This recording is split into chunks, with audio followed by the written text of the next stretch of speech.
Now it's time to see who has the heart. If you put your effort and concentration into playing to your potential, to be the best that you can be, I don't care what the scoreboard says at the end of the game, in my book, we're going to be winners.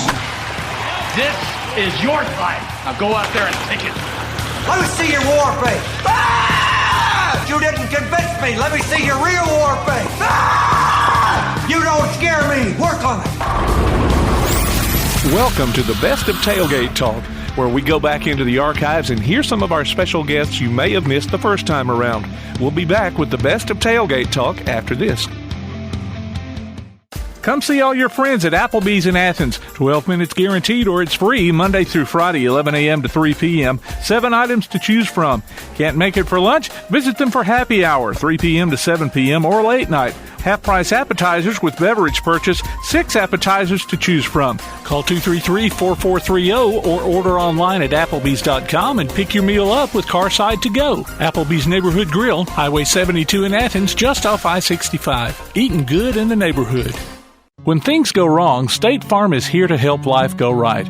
And Agent Michael Howell is the one who can help get things back on track. See Michael for your auto, home, life, health, property, and business insurance, and be ready for those unexpected twists that life throws at you. Ask about banking and annuities, too. Call State Farm Agent Michael Howell at 232-5400. Visit him online at michaelhowell.net or go see him at 903 South Clinton Street in Athens. State Farm Agent Michael Howell. There when things go wrong, here to help life go right.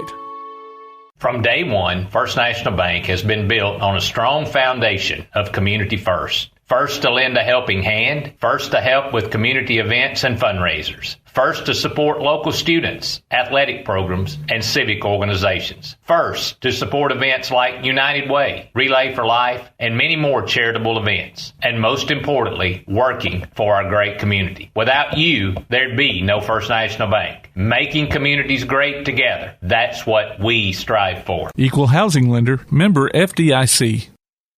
PASnetwork.net. It's now your gateway to the Play Action Sports Network. Whether it's Play Action sports coverage of school, youth, and amateur sports from Athens and Limestone County, or Calhoun basketball, James Clemens sports, and Applebee's Tailgate Talk via PAS Plus. PASnetwork.net. Follow the links to download apps to hear live streams and podcasts, enable Alexa skills, or listen live on your computer. Covering Athens and Limestone County area sports, PASnetwork.net. Welcome to the Best of Tailgate Talk, our last one of this summer of 2024. This week is another one of those hybrid shows. We start things off with former Alabama and Buffalo Bills running back Bo Wright, then switch gears to the local level and bring you conversations with football coaches and players, first from the Football in the South Media Days in Sheffield, then from Limestone County Media Day. And we do apologize ahead of time to Ardmore coach Jonathan Snyder and his players. Because of a problem with their audio file, we don't have their conversation to pass along. Stay with us, though. We'll be back with more of the Best of Tailgate Talk.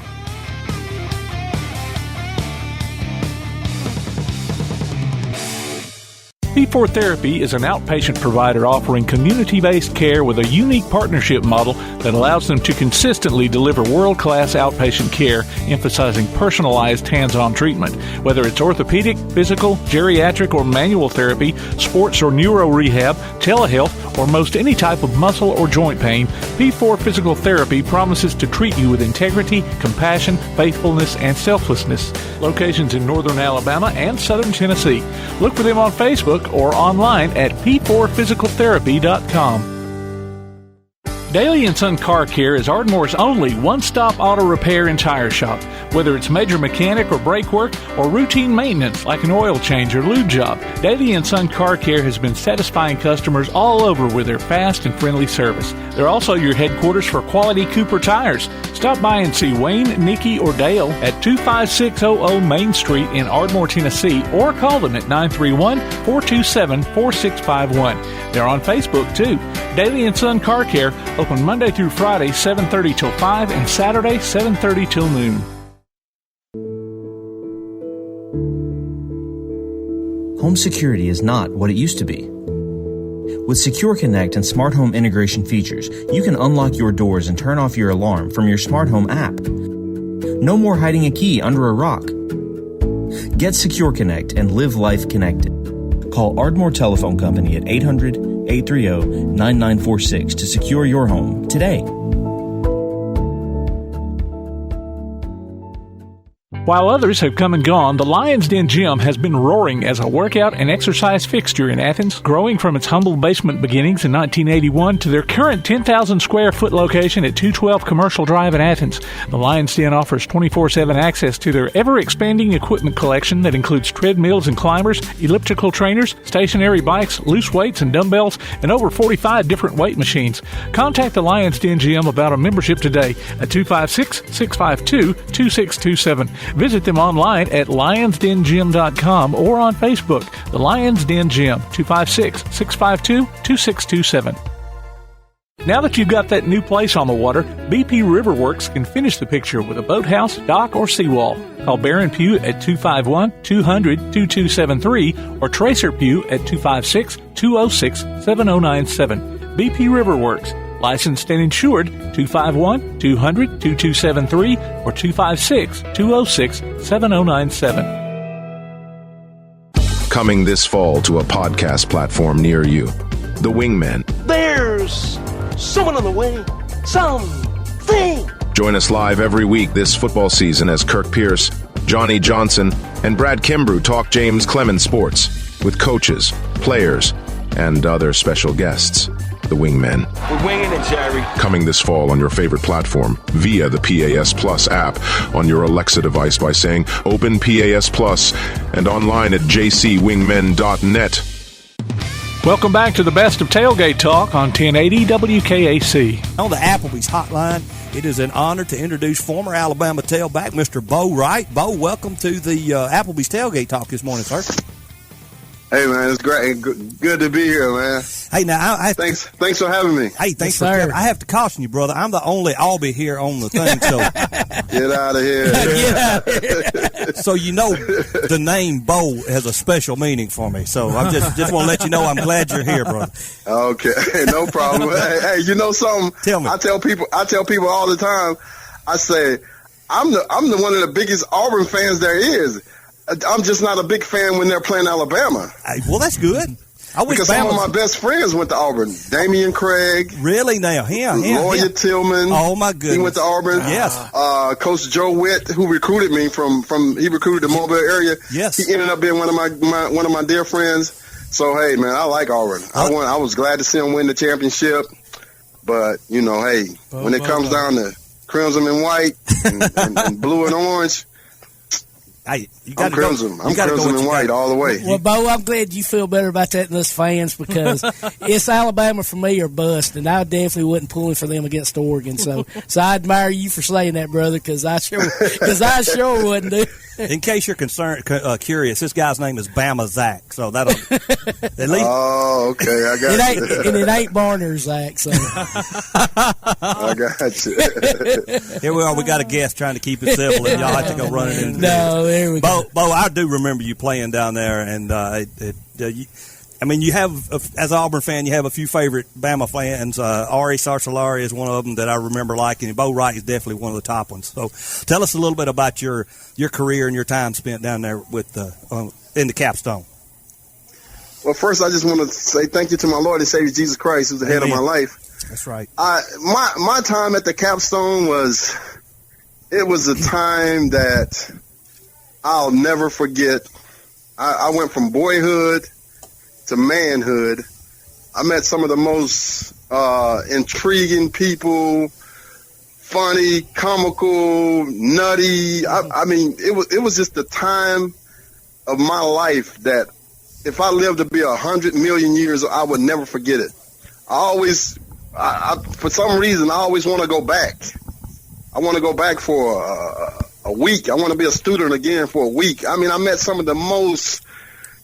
Kerry Gould. He was my first roommate. I met Bobby Humphreys. I met Mike Shula. I met Kurt Jarvis. I met Cornelius Bennett.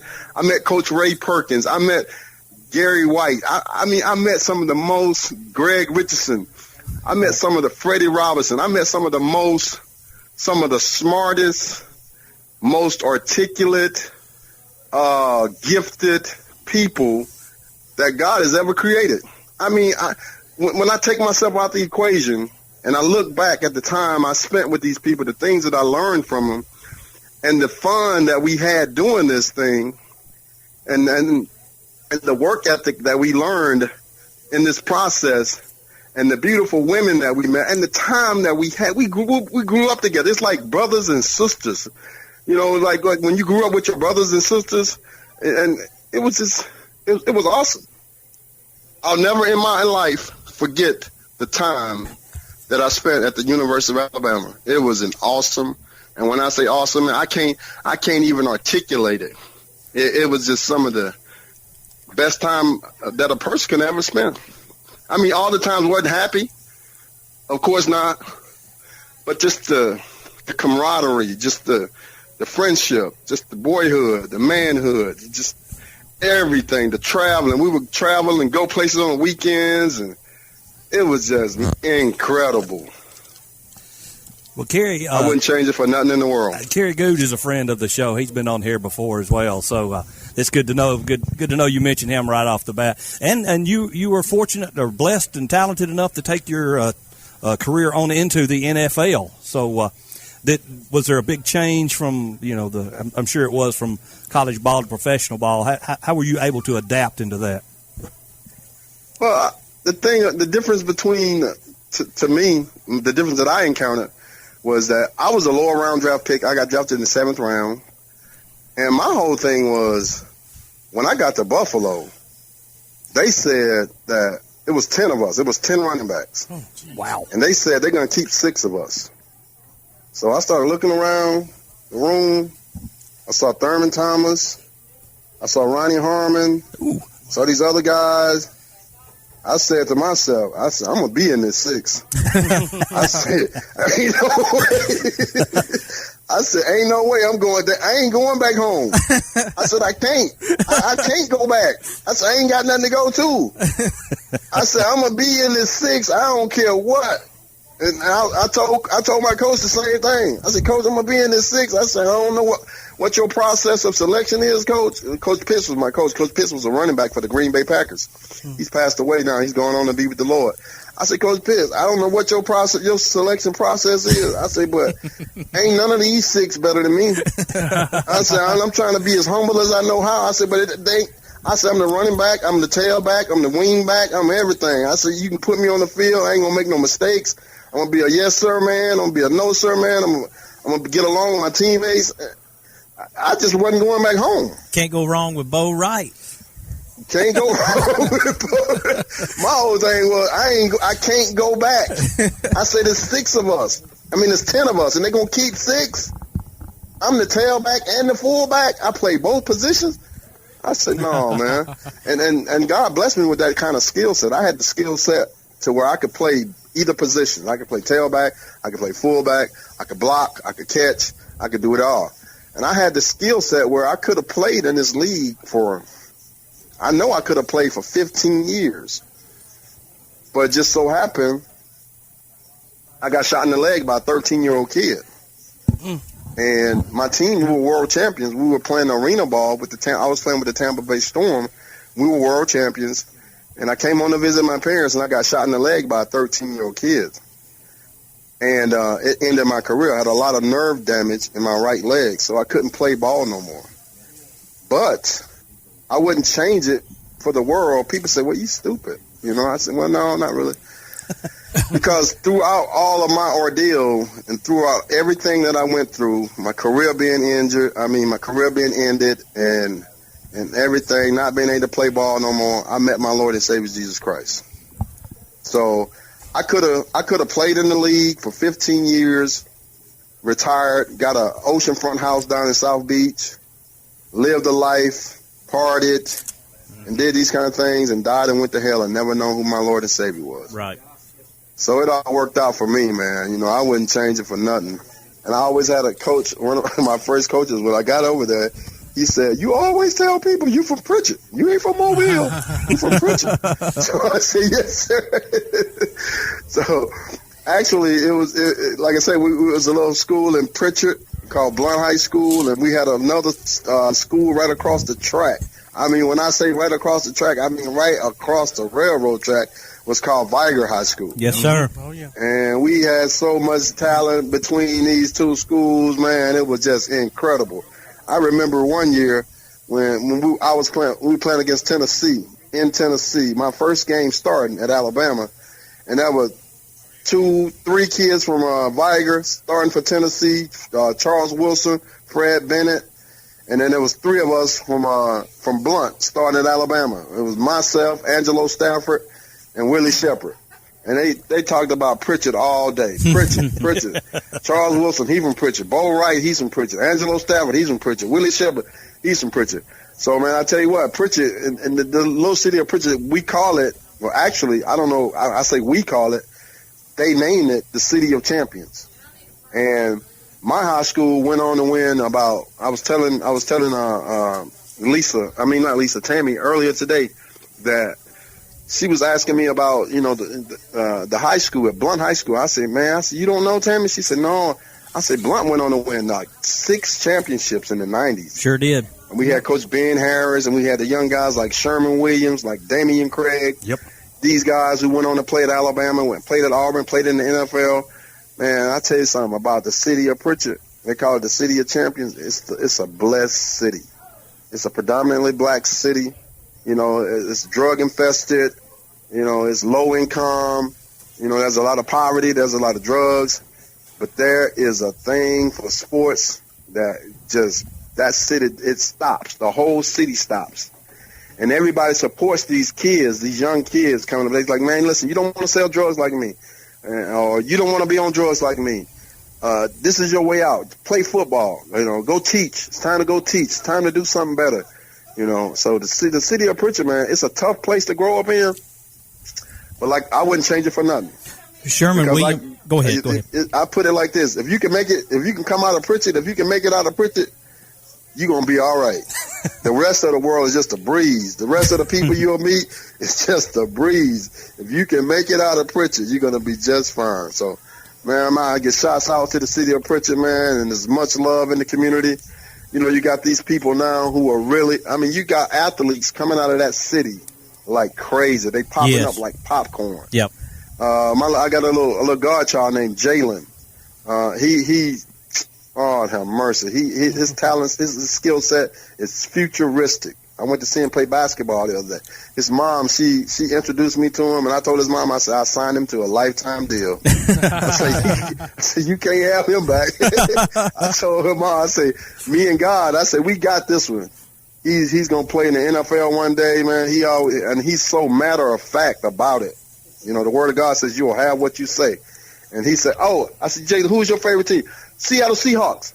I said, who you going to play for when you grow up? I'm going to play for the Seattle Seahawks. And he means it, and it's going to happen. I know it's going to happen. But the thing is, there's more to life than football. There's society. Because football, you only get to play for so long. Yep. You don't play this game forever. And I try to tell my kids, I coach and I teach over at Blunt High School. I sub-teach and I coach over there. And I tell these kids all the time, I say, hey, this is a good thing to have a dream to play football. I say, nothing wrong with having a dream. I say, the Word of God says to dream and things like that. I say, but you really got to look at the big picture because you don't get to play football forever.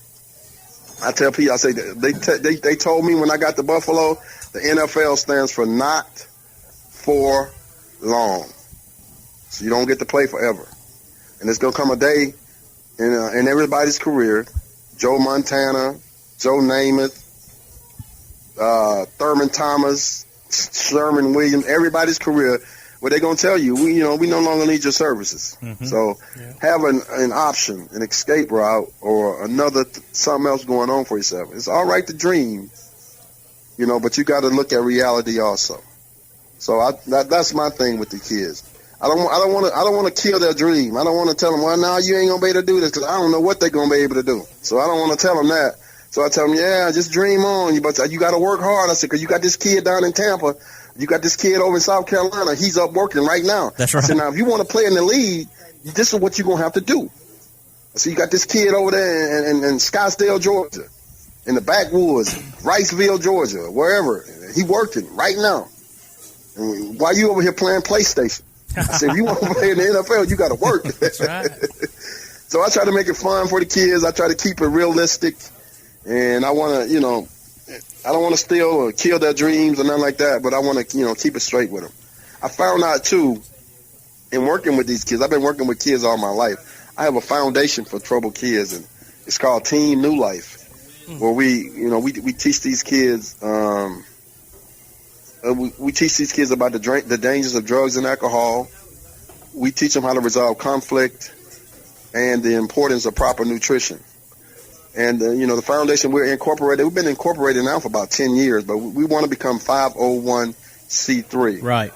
And we're in that process now. We need funds. What we really need is a GoFundMe account so we can get this ball rolling and we can get the proper money in to get the foundation up and running like it's supposed to be. So that's the process. I know God has got it, man. I ain't worried about it. Everything happens in God's timing, and that's where we are with the foundation. We'll be back with more of our Tailgate Talk conversation after this. Limestone Drug, located on the square in downtown Athens, is your local Health Mart pharmacy. As your local Health Mart pharmacy, Limestone Drug is locally owned and has a personal commitment to the community. Limestone Drug honors prescription drug plans, including Medicare. They accept flex spending cards and fill prescriptions in minutes, not hours. Limestone Drug knows there's nothing more important than your family's well-being. So shop Limestone Drug at 200 West Market Street in Athens, your local Health Mart pharmacy. Limestone Drug, caring for you and about you. Your roof is the first line of defense for your home. Do you have water stains on your ceiling, paint peeling off your walls, shingles missing? It's probably time for you to get your free roof inspection. Locally owned and operated, licensed, and insured, Yellowhammer Roofing is the Yellowhammer State Hometown Team. Yellowhammer Roofing. Let our family protect what's most important to you, your family. 256-232-1933 or online at yellowhammerroofing.com. For screen printing, sign printing, banners, logo design, and more, look no further than That Shirt Printing Place. Located at 709 North Jefferson Street in Athens. Call 256-444-1827. That Shirt Printing Place. Visit them online at thatshirtprintingplacellc.com. Look for them on Facebook too. That Shirt Printing Place. 256-444-1927. That Shirt Printing Place. Shotgun formation, two backs in the backfield. He's going to hand it off to the second man through. Touchdown! Join us this upcoming season for Limestone County football, streamed right to your computer or mobile device on the Play Action Sports app. You can also hear it on your Amazon Echo by saying, Alexa, open Play Action Sports. Listen for the replay of select games Sunday afternoons on WKAC and download each game from the archives anytime you want. Also available on all major podcast platforms and in the podcast section of the Play Action Sports app. Limestone County football from Play Action Sports. We're back now with more of our conversation on the best of Tailgate Talk. Bo, you mentioned that you do some substitute teaching and you've got your foundation. I think people can probably tell by the way you talk, you do some ministering too. How do you know that? well, I mean, I see your pictures on Facebook, but just hearing the way you talk. This is Mr. Lambert? Yes, it is. Okay. Mr. Lambert, it's something that you said that because just the other day, I was somewhere at a gas station or something. This lady come up to me, man, out the clear blue sky, and she said, "You a preacher, ain't you?" You a preacher? I said, she kind of scared. She kind of startled me. I said, yeah. I said, I do that. I said, but it's one thing to preach this gospel, and it's another thing to live it, and the whole gospel to me is about love and it's about respect and it's about trying to help a fellow man. God ain't no white God. He ain't no black God. He ain't no green God. He's the God of all people, man. That's right. And that's what we're put here to do, is to serve other people. That's what I pride myself on doing. I'm put here to serve these kids. And I ain't called to save them all. I ain't called to, I can't win everybody. What I'm called to do is to sow a seed or water a seed. The Word of God says one person sow a seed and another person come along and water that seed. And God says he'll give the increase. So you can't really worry about the state of a person, the state of what state that person is in right now, because you don't know, when God is going to get ready to elevate that person. So you put here to serve that person, to give them wisdom, to give them knowledge, and not to beat it in their heads, because I tell my kids, they already know what they need to do, and they already know what they don't need to do. They know right from wrong. So I ain't put here to tell them that. I'm just put here to love on them, to show them the good, the positive, and to encourage them and love on them just like God. That's what I'm put here to do. So that's what I do. I don't beat them up. I don't talk down to them. I don't try to make them feel bad. I don't do any of that. I got the gift of exhortation. God has given me that gift, and that's the gift that I try and operate in, which is encouraging and exalting people. One more thing, too. I talked to you the weekend of the Alabama-Auburn game, and you do a little barbecuing, too. You had, and I know this may sound kind of weird, but you mentioned the red beans and rice with the sausage in it. I had never heard of that before, and I haven't tried it yet, but it sounds really good. Man, let me tell you something. It's something that you said that, because my mom and I, she worked at Scott Paper Company for some 32 years, and she finally retired. And when she retired, she said she loved to cook. She loved to serve people, too. And she loved to cook and clean and eat. So she said she wanted to go into the restaurant business. And I'm like, yeah, let's do it. I wasn't playing ball no more. I had got shot. My career was in. I said, well, let's do it. So we went into the restaurant business. We were in there for 8 years. We started out up in this little country town called Creola, Alabama, up in Highway 43. Mm-hmm. We was up there for 4 years, and then we ended up coming downtown. We was in the heart of downtown Mobile, Alabama, right there. Mardi Gras used to come right by our door. We was at 51 South Royal Street, and we was selling everything smoked ribs, smoked chicken, smoked burgers, smoked everything. Red beans and rice with the sausage, with the Jamaican seasoning, everything. Collard green, peas, everything, man. It was a great business. I tell you what, like during Mardi Gras time, we couldn't even make the food fast enough. We couldn't even count the money fast enough. We couldn't even love on the peoples enough. I mean, all kind of people, drunk people, sober people, black people, white people, negative people, positive people, just making money hand over fist, loving on people, telling people about Jesus, and just, woo! Yeah, that was the time of my life. I remember one night, one lady called 86 moon pies. Hey, I said, 80. I said, what you gonna do with all those? She was one of the employees at the restaurant. But yeah, man, I love to cook. I mean, as a matter of fact, the ribs that we used to cook, when we got ready to go into the business, and my mom, she said, okay, well, we're going to do this, we're going to do that. I said, okay, yeah, let's do it. So I said, Mom, it's this place in Tuscaloosa called Dreamland. I said, they rib the bone. She said, yeah, I know, I remember Dreamland. So I called Big John. I called him one day. I said, Big John, I said, this is Bo Wright. I said, I'm down. Hey, Bo, how you doing? I said, I'm doing fine, man. I said, I'm down here in Pritchard. I said, I don't want to hold you up. I said, I want to ask you a question, Big John. I don't want your recipe. I said, I said, my mom and I about to go into the restaurant business. It's going to be called Flo's Barbecue and Lunches. I said, we don't want your, I said, but tell me, please, John, how y'all do them ribs? Bo, let me tell you something now. Bo. When I tell you this, you can't tell nobody else. I said, I promise you I won't. He told me, he said, you got to put lots of salt on each side. He said, and the pepper, you got to put lots of pepper on each side, and you got to put lots of garlic powder on each side. He said, you got to saute them like that for overnight. He said, I can't tell you how to sauce. He said, you got to make your own sauce. So that's how we got started, man. We started sauteing them ribs, pulling that skin off them ribs and sauteing them and getting them, putting that real, and he said hickory wood. That's what he told me. Another thing, he said, you got to get the hickory wood. And, man, it took off. It took off like a lightning thing. I mean, I'm talking, we couldn't make the food fast enough. We had so many people. We used to give away food for Thanksgiving and stuff like that. And we used to feed the homeless people. Anybody that was homeless could come in there and eat anytime. they ain't need a quarter. That's great. Because my mom was going to feed them. Whatever you want, baby. What you want, baby, you going to eat. So I learned to cook there, and my mom, she still cooks. I still love to cook, and it's a gift from God is what it is, Mr. Lambert. Bo, this Tom McClung, I am confident that the way you prepare those ribs is the same way me and my dad prepare ours on July 4th, and properly prepared ribs do not need any sauce. So after the salt and pepper and garlic powder overnight, you don't need any sauce if it's cooked slow over hickory.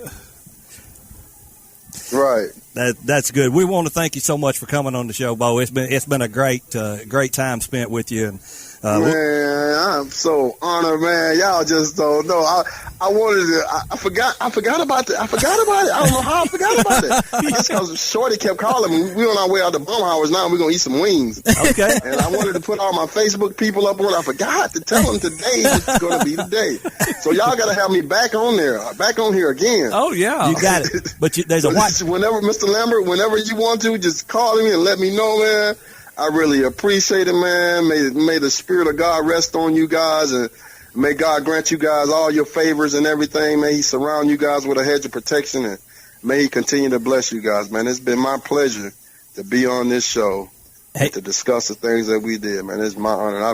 Anytime you guys want to have me back, feel free to call. We will call you, Bo. Thanks a lot, man. God bless you guys. God bless you, guys, brother. Man. Roll Tide, Bo.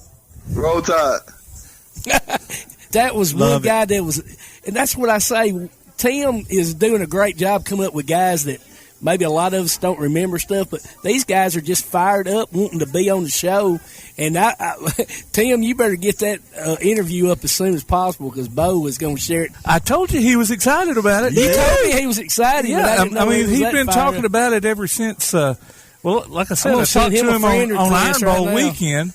And he was like, man, I'll go on this weekend. And I was like, well, we already got somebody this week. But, he's been talking about it ever since. And then when I got him on the phone, he said, was this the day? Wow. So I'm sending my friend request right now. He's got a bunch of mutual friends. But I knew he would be a good guest. Yeah, so. Excellent guest. I love his rib recipe. That's making me hungry talking about all them collard greens. And now it's going to be on the internet. Now it's going to be in the archive. Okay, now we got a reason. He said, "You so excited to be on the show? Come up here and cook for us, brother. We'll be at one of these ball fields or something, and we'll we could just have a big tailgate party. And Bo will supply the food, man. Yeah." You've been listening to Applebee's Tailgate Talk on WKAC, the Big 1080.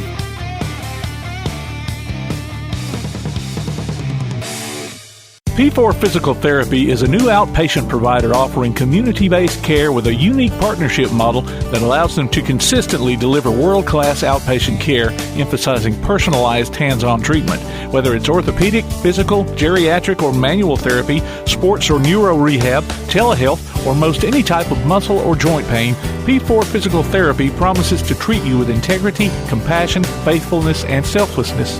Locations in Athens, Huntsville, and Winfield, Alabama, as well as Fayetteville and Knoxville, Tennessee. Look for them on Facebook or online at p4physicaltherapy.com. When things go wrong, State Farm is here to help life go right. And Agent Michael Howell is the one who can help get things back on track. See Michael for your auto, home, life, health, property, and business insurance, and be ready for those unexpected twists that life throws at you. Ask about banking and annuities, too. Call State Farm Agent Michael Howell at 232-5400. Visit him online at michaelhowell.net or go see him at 903 South Clinton Street in Athens. State Farm Agent Michael Howell. There when things go wrong, here to help life go right. Come see all your friends at Applebee's in Athens. 12 minutes guaranteed or it's free Monday through Friday, 11 a.m. to 3 p.m. 7 items to choose from. Can't make it for lunch? Visit them for happy hour, 3 p.m. to 7 p.m. or late night. Half-price appetizers with beverage purchase, 6 appetizers to choose from. Call 233-4430 or order online at Applebee's.com and pick your meal up with Carside to go. Applebee's Neighborhood Grill, Highway 72 in Athens, just off I-65. Eating good in the neighborhood. Second 11 from the 31. 2 receivers right, 3 left. Back to throw. He throws across the middle. Touchdown! Join us this football season for Limestone County football, streamed right to your computer or mobile device on the Play Action Sports app. You can also hear it on your Amazon Echo by saying, Alexa, open Play Action Sports. Listen for the replay of select games Sunday afternoons on WKAC and download each game from the archives anytime you want. Also available on all major podcast platforms and in the podcast section of the Play Action Sports app. Limestone County football from Play Action Sports and 1080 WKAC. Welcome back to Tailgate Talk. We begin our local portion of the show as Athens High coach Cody Gross and some of his players made an appearance at the Football in the South Media Days in Sheffield. I'm Cody Gross, head football coach at Athens High School. This is Spencer Dolan to my left, be a senior offensive lineman, and he's committed to Auburn. And to my right here, the first one is Brogan Gross. He'll be a quarterback. Beside him is Jerome Malone. Number 4, he'll be playing middle linebacker for us and moving from defensive end to Mike linebacker. And then number 1 down the end is Walker Harrison. He'll play safety. You'll see him at receiver. He'll be our return guy. He'll be kind of doing a lot of stuff for us. These guys played a whole lot of ball in the past few years for us. So looking forward to the season. We got 4 starting offensive linemen back and our quarterback. So those 5 guys on offense are our returning starters, and then defensively, we've got about half of our starters back there. Walker, as I mentioned, he's a 3-year starter for us and has led us in tackles both of those his sophomore and his junior year. So again, Jerome making the move to middle linebacker. I think it's going to be a good thing for us. Jack Jones is back at linebacker, and then we're going to be young on the defensive line. A lot of inexperience there, but a lot of talented guys. So looking forward to the season and ready to see what these guys can do. Coach, just coming off of last year, just kind of what are you guys taking from 2023? Part of that with the experience you've got coming back, but just kind of looking at last year's success, what are you bringing into 2024? Well, again, I think we're going to have to lean heavily on our offensive line. You know, when you get four of those guys back, needs to be the strength of your team, and feel very good about those guys. And then, having to start quarterback back and 3-year starter, a lot of experience there. So, the young guys have got some reps. They've been able to get a little bit of playing time, but it's going to be time for some guys to step forward. But the experience that those guys have, they've got to lead us there on the offensive side of the ball. And then, again, Walker has the most experience defensively, and he would kind of be the quarterback of the defense back there on the back end. Got to get us lined up correctly and those kinds of things. So, having the success that we did have last season should help us, but really doesn't have anything to do with it. Looking at y'all's region, it's seriously, it never gets easier, especially with Muscle Shoals, Hartselle, y'all in the mix. Just kind of speak to the competition that you guys have to face week in and week out. Well, we've always kind of referred to it as the SEC West, and it's tough every week. Those teams you mentioned, and then you got Coleman, you got Decatur, Jasper's joined. It is a tough region, but man, as a competitor, I love it. I really and truly love it. It's one of those deals where every week you've got to come ready to play. Great coaching staffs, great programs. You're not going to out-coach anyone. You've got to show up and play, and you've got to do your job 365 days a year to give yourself a chance to do it, and then you got to show up on Friday night and execute. Well, speaking of that region, you mentioned Jasper comes in. Are you familiar at all with him?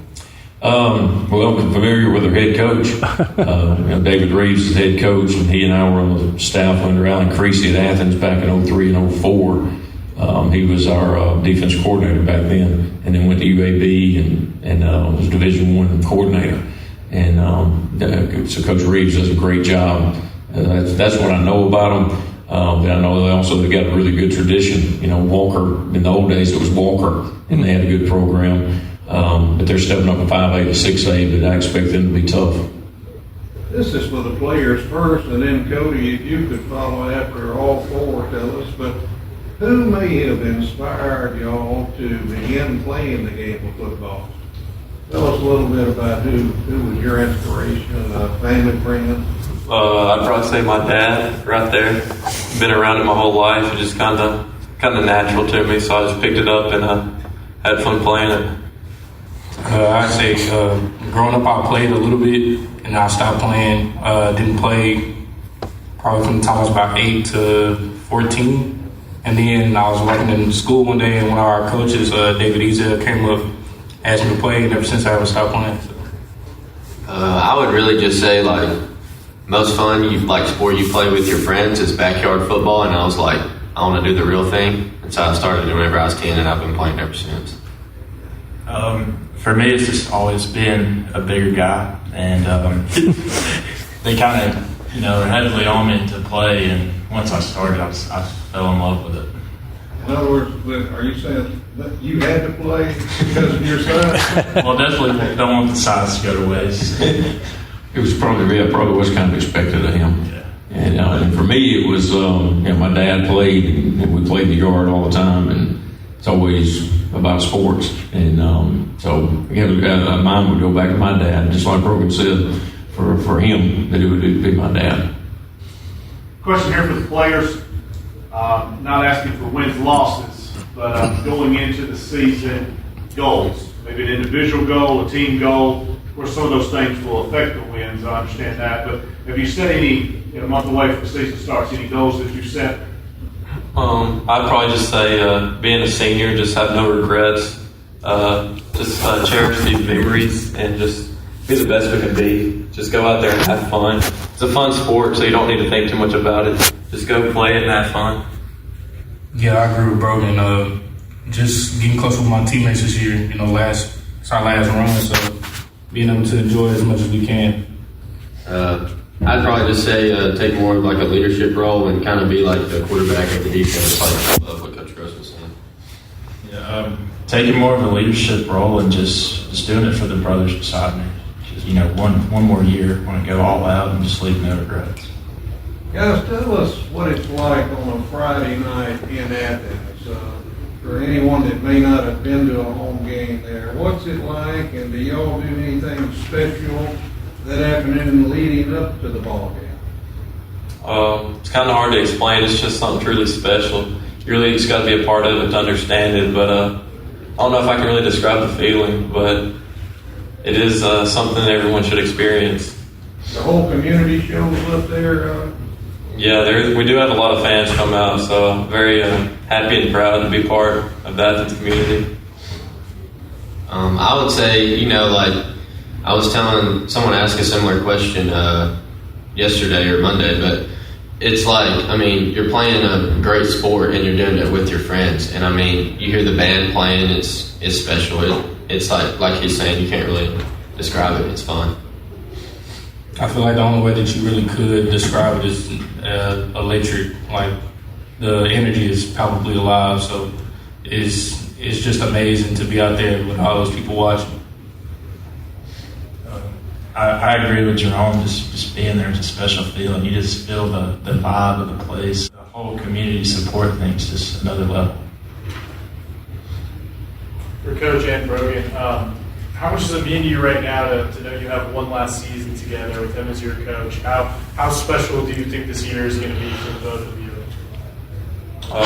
It's going to be special. Not many people have the opportunity to play for their dad, and I don't really think too much about it, but I do. I'm very blessed and thankful to have him around a lot, and I just want to make him proud and have fun and just play one last year. Yeah, I try not to think about it a whole lot. It's going to be a little different. I'm going to my 29th year, be my 9th year at Athens, and 8 of those 9 years I've coached one of my sons at Athens, and that'll be the last one. So I got to hang on. I need to hang on for about 12 more years so I can coach a grandson. But it's I love all these guys like they're mine. But it's going to be a little different once he's gone. But, we just try to enjoy every moment, soak it up, and we don't talk about ball at the house. We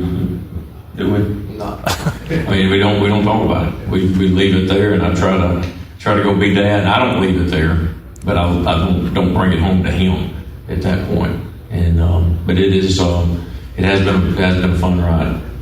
Real quick, Brogan, and also, guys, I'm looking at these numbers, scoring points. Can we expect the scoreboard to light up kind of like this year?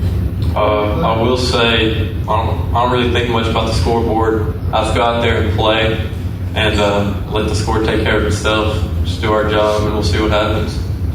We'll be a little different offensively. You know, we lost a wide receiver, Jayshon Ridgel, that's gone to the University of Houston. John McIntyre, that did everything, running back, tight end, wide receiver, going to the University of Tennessee, Chattanooga. Johnson Spiegel, Caden Dumas, two other wideouts that are gone, and Silas Jones at running back. And we lost all skill, every skill guy except our quarterback. So again, we've got some guys that can step up and do it, but we'll have a little different look than we had last year. We need one more point than the other team. That'll be the way we'll try to get that one done.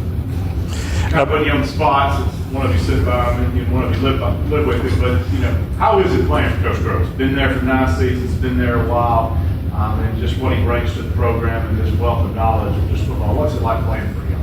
Well, nobody sat by me on the way over here. We're in a van, and there's 4 of us, and I get in and go look around, and I'm like, no.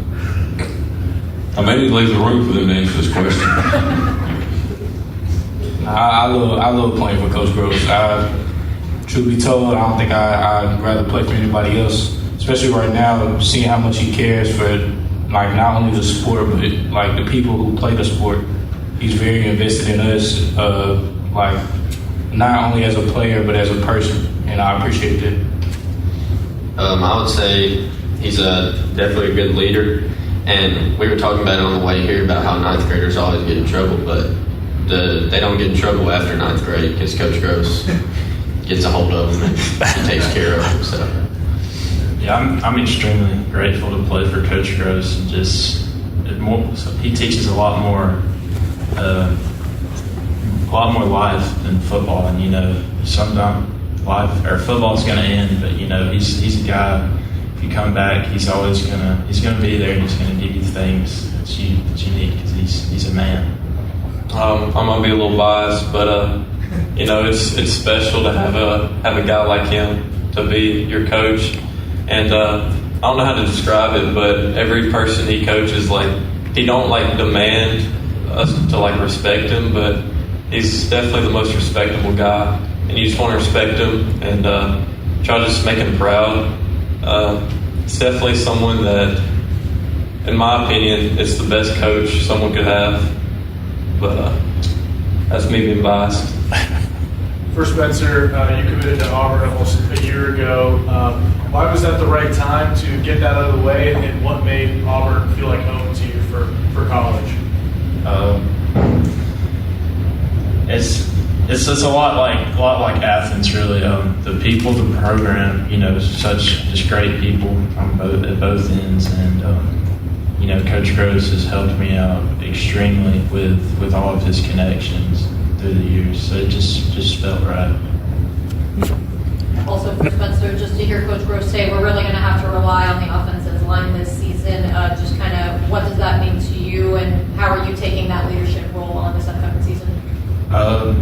It's very important because, like you said, we lost a lot of our receivers, so it's really relying on us to run the ball, and being a bigger front, we're just going to put the ball down and run through the goal.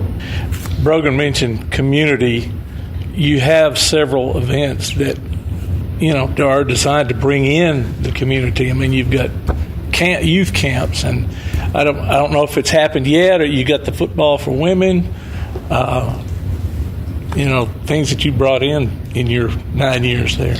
Yeah, we want the community involved, and the Athens community is so involved and so good to us by their support, financially, all kinds of ways. Feeding program.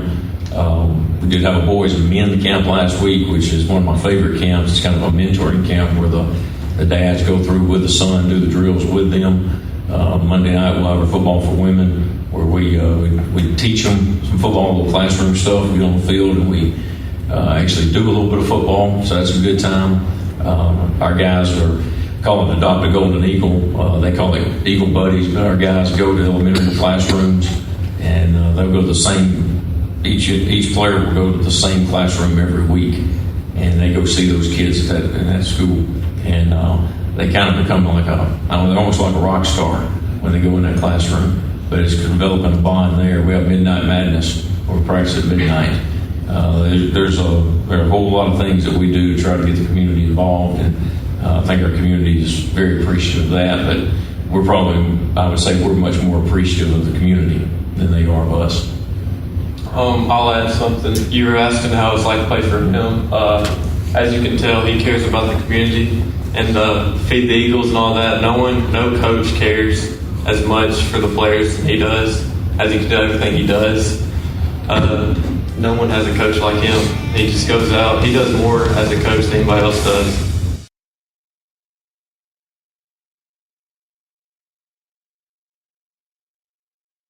From day one, First National Bank has been built on a strong foundation of community first. First to lend a helping hand, first to help with community events and fundraisers, first to support local students, athletic programs, and civic organizations, first to support events like United Way, Relay for Life, and many more charitable events, and most importantly, working for our great community. Without you, there'd be no First National Bank. Making communities great together, that's what we strive for. Equal housing lender, member FDIC. Daly & Son Car Care is Ardmore's only one-stop auto repair and tire shop.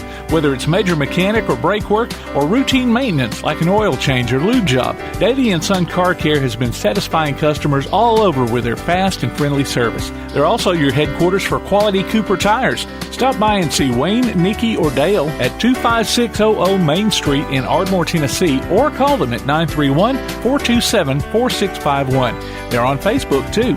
Daly & Son Car Care, open Monday through Friday, 7:30 till 5, and Saturday, 7:30 till noon. Limestone Drug, located on the square in downtown Athens, is your local Health Mart pharmacy. As your local Health Mart pharmacy, Limestone Drug is locally owned and has a personal commitment to the community. Limestone Drug honors prescription drug plans, including Medicare. They accept flex spending cards and fill prescriptions in minutes, not hours. Limestone Drug knows there's nothing more important than your family's well-being. So shop Limestone Drug at 200 West Market Street in Athens, your local Health Mart pharmacy. Limestone Drug, caring for you and about you. Your roof is the first line of defense for your home. Do you have water stains on your ceiling, paint peeling off your walls, shingles missing? It's probably time for you to get your free roof inspection. Locally owned and operated, licensed, and insured, Yellowhammer Roofing is the Yellowhammer State hometown team. Yellowhammer Roofing. Let our family protect what's most important to you, your family. 256-232-1933 or online at yellowhammerroofing.com.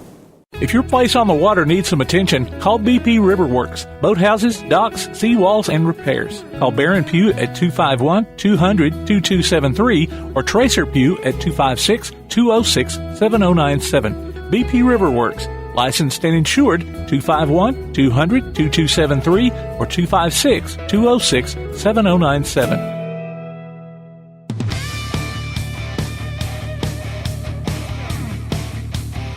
We're live with WKAC and Applebee's Tailgate Talk here at Media Day in Limestone County.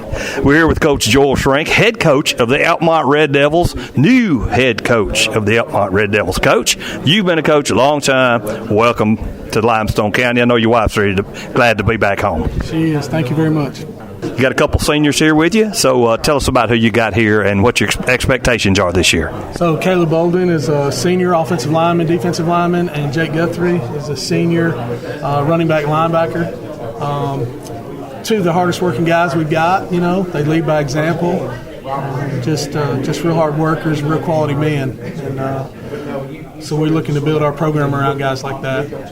How's your weight room going this off season? Weight room's been real good. We have a really good strength and conditioning coach in Colton Lovern, and he does a great job with the guys. And I can see that we're getting bigger, faster, stronger. Caleb Bolden, how are you? I guess you're ready for season to start. I'm looking forward to it. It's going to be a good season. I feel like we're doing really good at preparing right now, and I'm just ready for it. Jake Guthrie, what's the attitude of the team? Is everybody coming in ready to work? You're not having to knock any slouchers out of the way? Well, there's always going to be some people that ain't bought in yet, but mostly everybody has great attitudes and are very bought in. So we talked about the weight room. What about on the field? I mean, how much have you been able to do? So we've actually done quite a bit. I would say probably 80% of offense and defense is in. I mean, it's still rough, but it's in. Special teams, we've got about 20% of that in. Started looking at that already. So, we've been able to get some field time, and things are going well.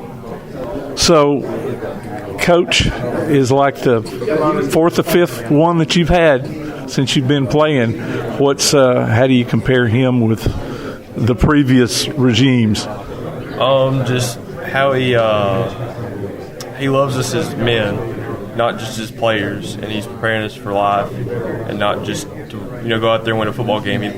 We want to win the football game, but he also wants us to be great men in life. And so I think he's really doing great with us right now.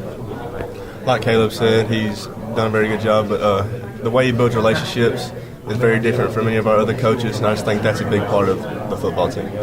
You do have a new coach. Any new things that he's bringing in, that you've maybe not done before? The offense is a little bit different. We've never run an offense like that in the past coaches, and then he's brought in a lot of new guys, a lot of new defenses and stuff. Okay. Anything that's not too hard to grasp? He's brought in a great attitude. You'll hear him say it sometimes is, so what, now what? And he hits on that a lot. And, if you mess up on that play, it don't matter. Move on to the next one and get ready to do it right that time. And so we've never had too great of an attitude, but now he's brought in this attitude, and I think it's going great. One new thing that we're doing that I'm excited about, it's new for me too, but we've started a mental performance training program where we spend every day and we talk 10-15 minutes about different mental aspects of the game. And so we've talked about food and nutrition.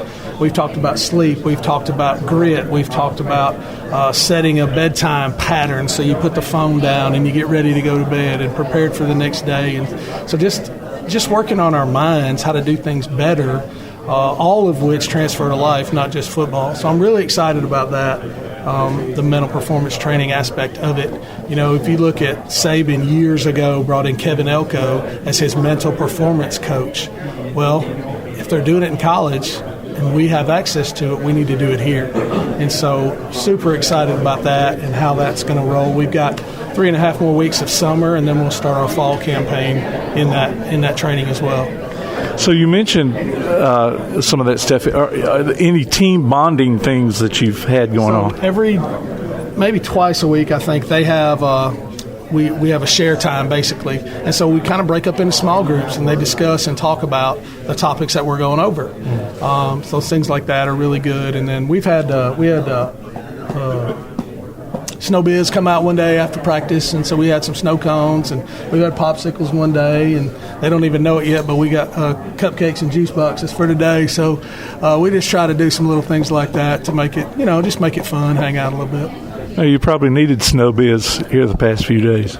Well, it's not so hot right now, but it has been. Yeah. It was about 102 that day. Yeah. Well, what about what's the size of your roster? So we have 28 kids on the varsity. 28, and how many of those are seniors? I think 6 or 7, something like that. Okay. Well,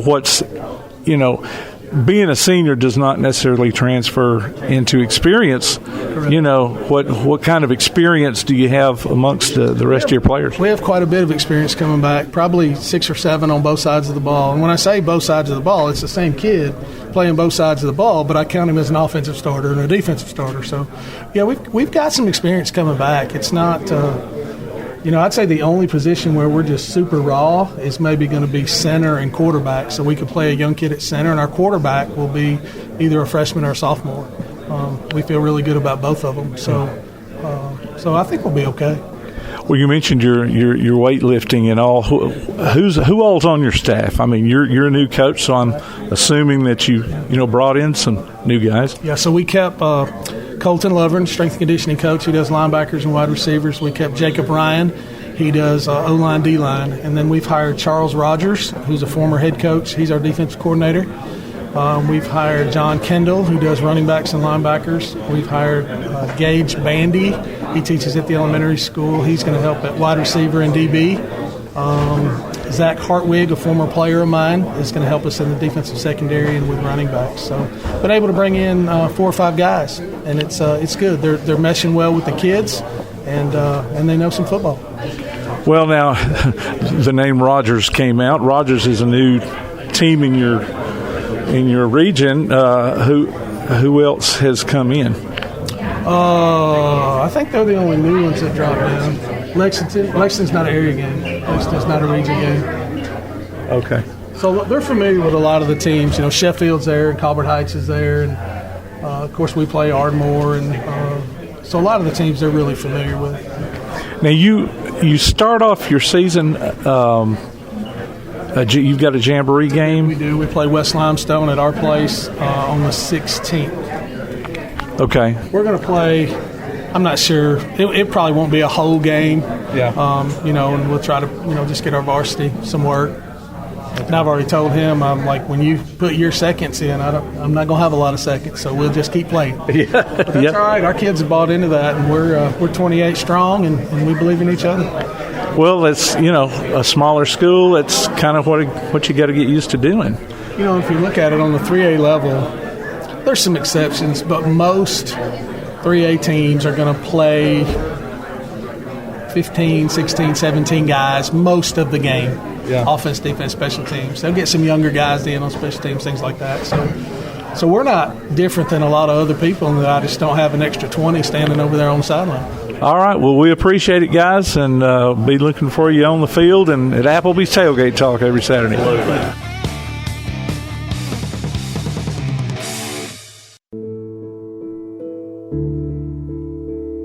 Home security is not what it used to be. With Secure Connect and smart home integration features, you can unlock your doors and turn off your alarm from your smart home app. No more hiding a key under a rock. Get Secure Connect and live life connected. Call Ardmore Telephone Company at 800-830-9946 to secure your home today.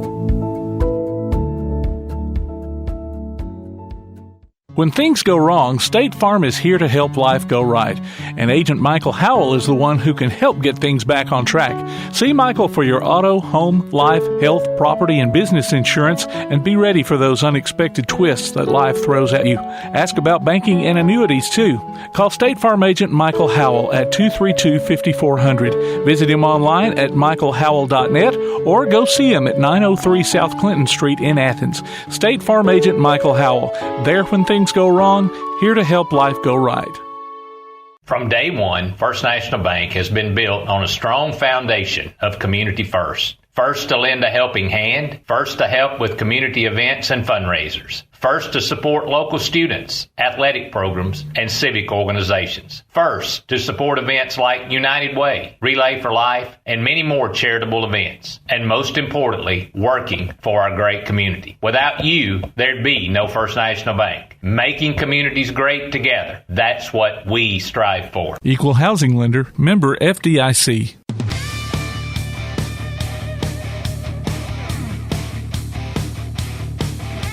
Welcome back to Media Days here, Limestone County Football. We are with Tom McClung here with Tim Lambert, producer extraordinaire with Will Johnson at East Limestone at High School. He has brought Jake Cochran and Hayden Bonville. Is that correct, gentlemen?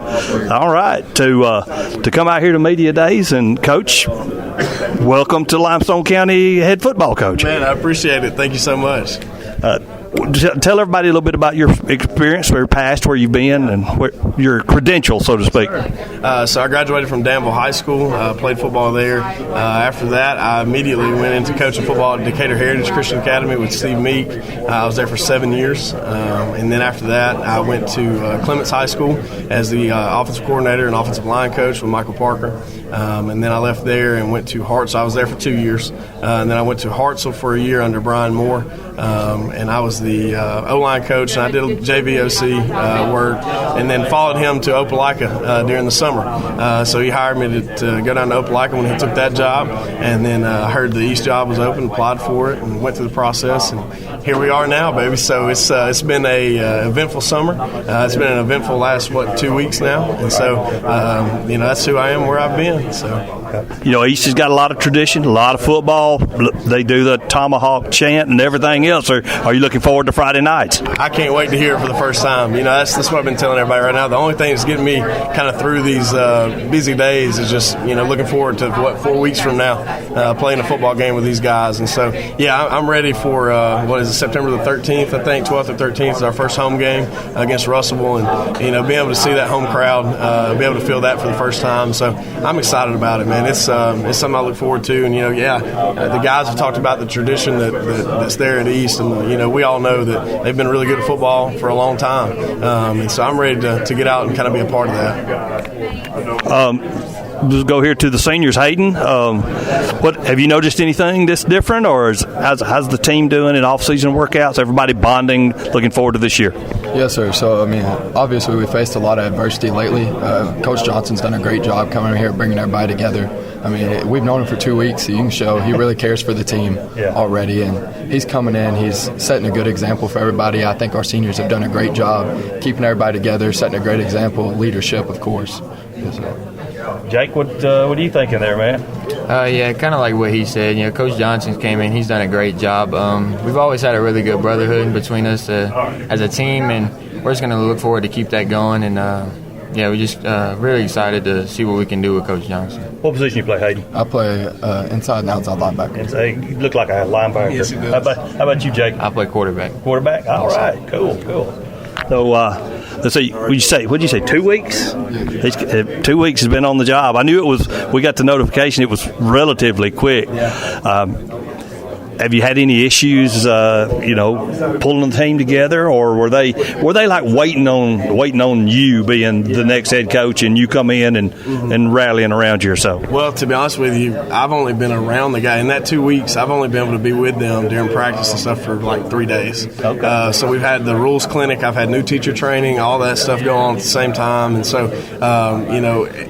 to me, the feeling that I got is that they're looking forward to somebody being consistent and pulling them together right now. I feel like they were searching that out, and so they've done a really good job of coming to me more than me coming to them, if that makes sense to you. Mm-hmm. I've had a lot of support from those guys. They've asked questions. We met with the senior group by themselves and went and got them some Jack's biscuits one morning and just sat down and talked. I just wanted to know, hey, what are you looking forward to this year? What has worked in the past? What hasn't? What do you need? Things like that. Just want to get to know them and let them know that their voice matters, their opinion matters. I'm going to listen to it.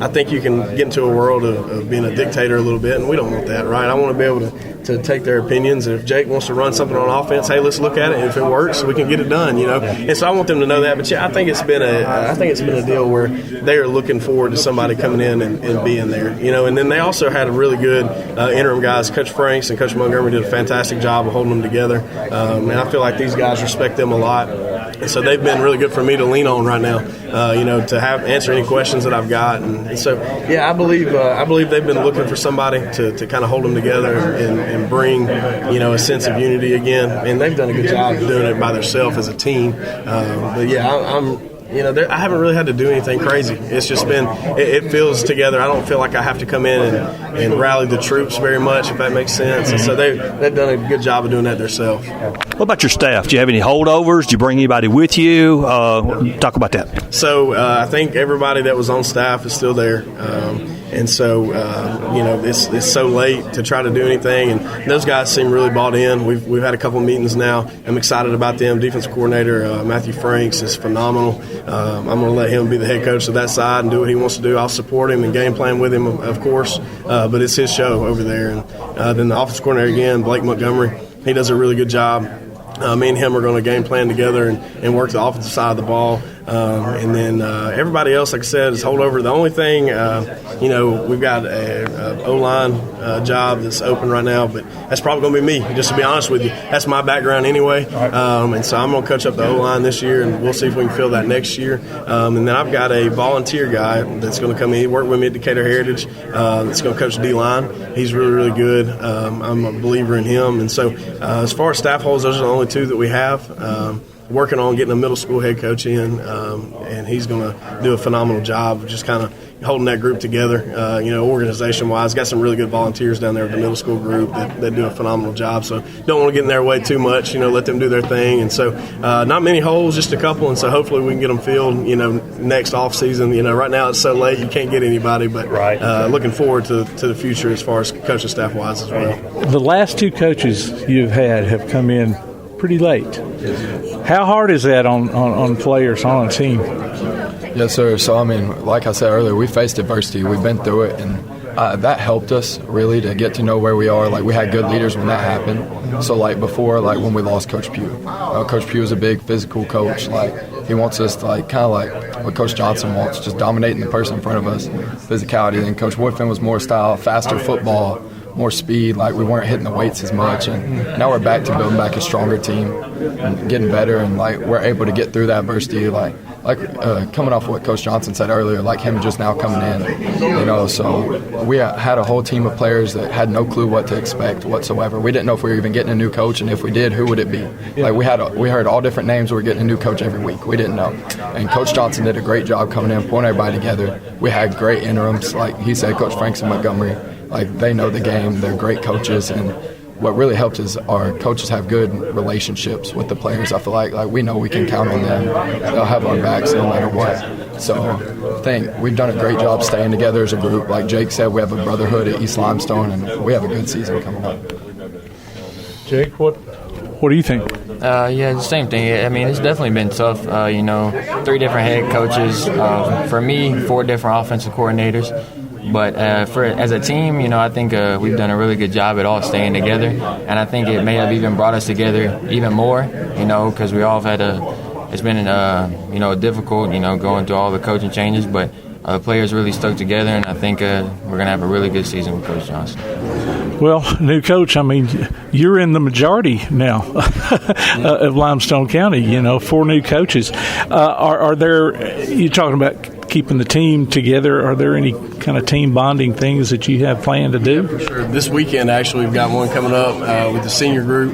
Going to do a little whitewater rafting. Going to have to get up and leave the school at 4 o'clock in the morning to get there, so we're going to see how together we really are. And so, we're doing that. And then I think we're going to go do the new golf simulator here in Athens. I think we're doing that on Monday, next Monday. And then anytime we can get together and do hamburgers, hot dogs, go to a pool or something like that, we're going to do it. Same thing, community building wise. That's my biggest deal is we got to build back some relationships with our community.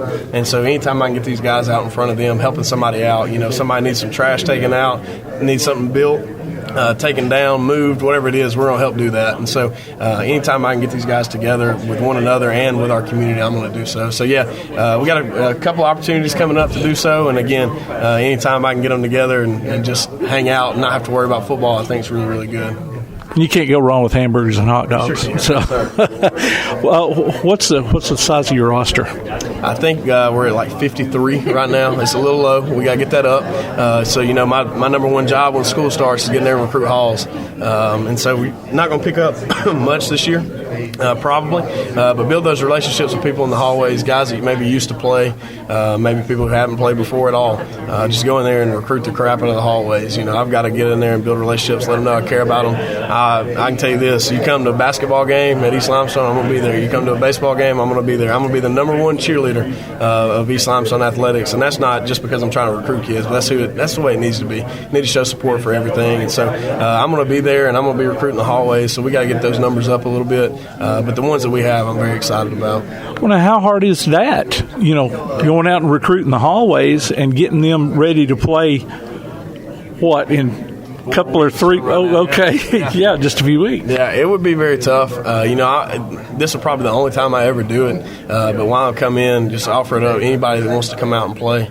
And then they can get ready throughout the year. It won't be a thing where they come out and start probably, unless there's some freak sitting out there that we don't know about, right? And so I hope there is. But no, just give them the opportunity early, since this is my first year and I'm coming in so late, to let them get to know me. And if they want to come out and play, we'll let them come out and get through practice and take it from there. It won't be a deal where they walk into a starting spot, because there's been people working all summer for that, and I'm not going to do that. But as I get into next year, we won't take anybody late like that. You'll have to come out in the spring and do that whole deal. But and mainly that's probably more what I'm talking about. It's just letting them get to know me throughout the year, and then when spring ball gets here, they want to come out and play. Come on, just letting them know I'm available to talk to.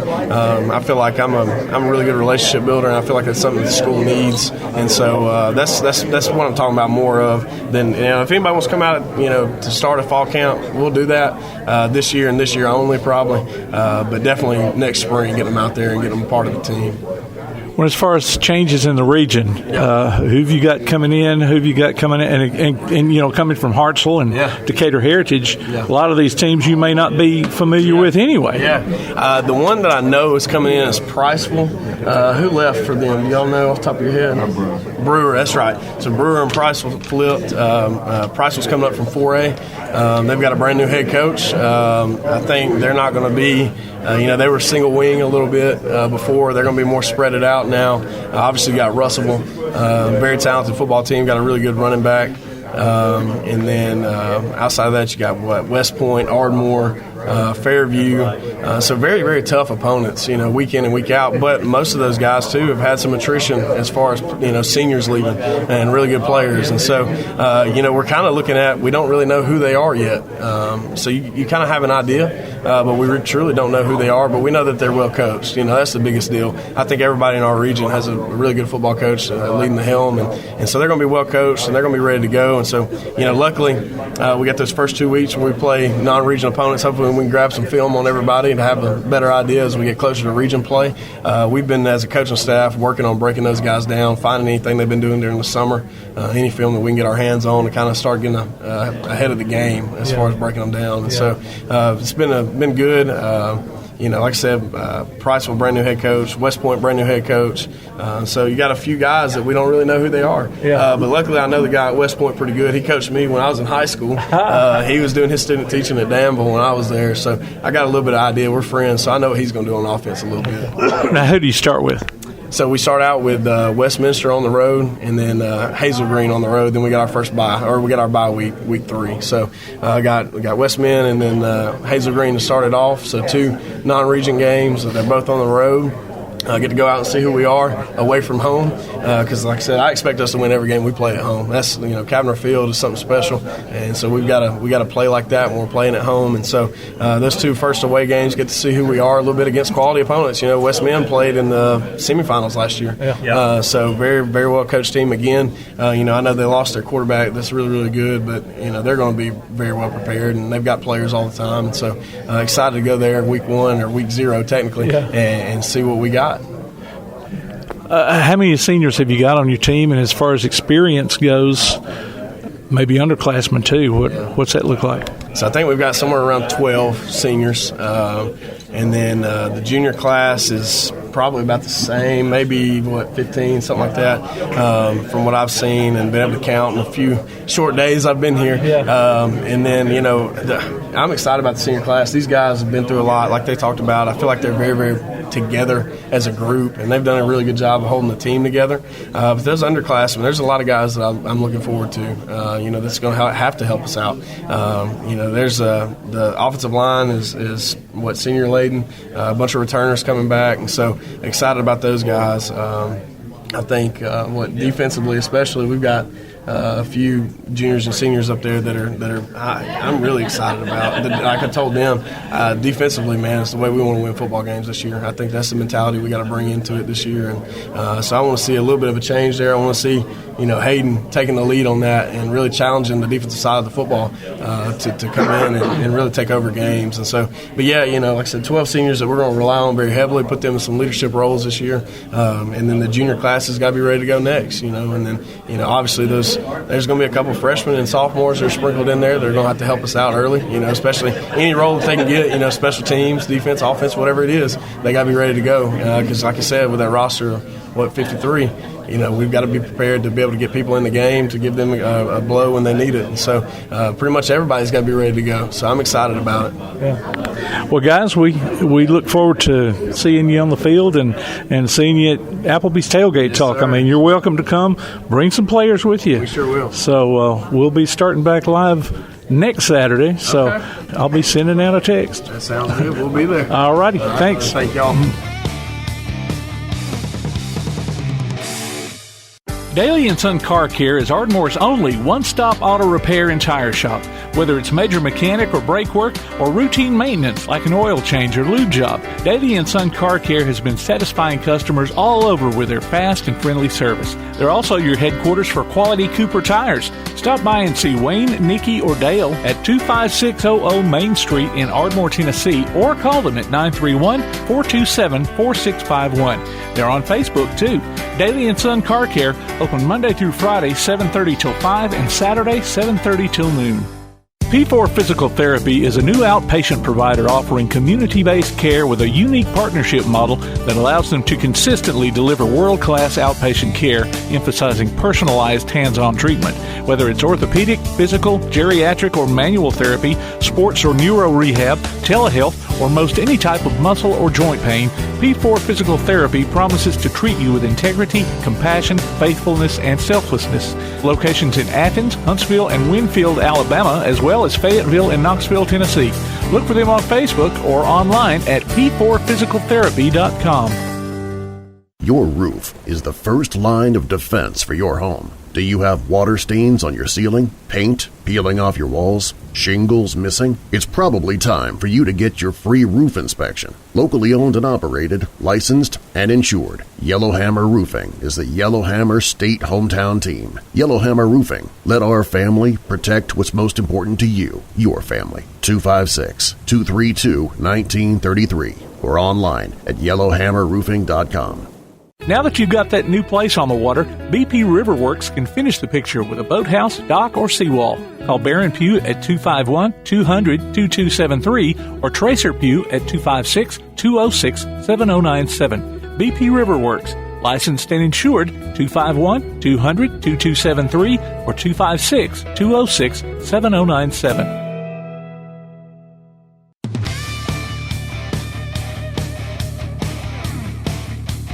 Tom McClung here with the producer extraordinaire, Tim Lambert, and we're talking to Clements High School brand new coach Rick Pugh, Jose Perez, and Dominic Holt joining him today at the table. What you smiling for? He's turning. It's actually William Perez. William Perez? It's all right. William, Joe, it's William Perez, not Jose. Okay, that works. Coach, you are the new kid on the block, so to speak, but you've been involved in football for a long time. How were you able to bring some of the youth and experience? Coach Parker was a great coach there for years, and but you're coming in maybe with some new ideas. How are the kids buying in? They've done a great job, especially these two guys that got up here, two senior leaders, done great. Bought into everything I've said. Our motto this year is "You won't, we will." Kind of, going the extra mile. Not only the football field, classroom, outside the classroom, just being a good, citizen. Honestly, being a great person. They've done a great job of that. Just getting here. I think Cody Gross helped me so much when I was at Athens last year. Great job. And then my dad being head coach for 20 years, whatever it was at East Limestone. Just really putting both of what they did together and making it my own, I think has helped me a lot. Were you there at the Lift-a-thon this year, and what did you think of the kids and how stronger they're getting? Yeah, so that was actually my first day, was the Lift-a-thon. It was kind of like a meet the coach and then a Lift-a-thon there. Okay. And I saw them all, and they were already pretty strong. Yeah. Coach Parker did a good job, weight room, and Clint Legg, the principal, he took over there when Mr. Parker left. Okay. And he ran the weight room for what was like a month or so, and he got him strong, and so it was really easy transition. I do a little bit different workouts. I try to push them a little to their limit. You can say almost. When you say that. But I'm telling you, they've done a great job. I couldn't ask for better. Dominic, during that time when Coach Legg was your coach, how was that? Did he come in screaming and yelling like we know and love Coach Legg, or was it a gentleman? We need to lift these weights today and go from there? It was more so like at the start it was gentle, but once everybody started getting everything, he was just like, he was yelling, he was making sure we were doing our weight, and he did not let us slack. Like, he made it known that he was there and he was working us out. What do you think about it, William? Yeah, basically what Dom said. At first it was pretty gentle, but as time went on and as everybody started getting a groove of it, it just got harder and harder. So I feel like that helped us out a lot. I was going to say, how were the players? Were they receptive to that? Yes, they were. At first we were all kind of like scared, to be honest, because I mean, hopefully I don't get in trouble when school starts. But we got you back on that one, dude. But he definitely helped us out a lot. So. Coach Brick, what you got coming back as far as experience from last year and so forth? So we lost almost the whole offensive line. Graduated last year, except for William Pope. He's coming back. He'll be returning starter there. These two guys both played in the backfield last year, running back, and then you played some slot receiver. Did you play anything else on offense? So running back. So they had some experience there, but then quarterback's gone, and the county phenom last year also left.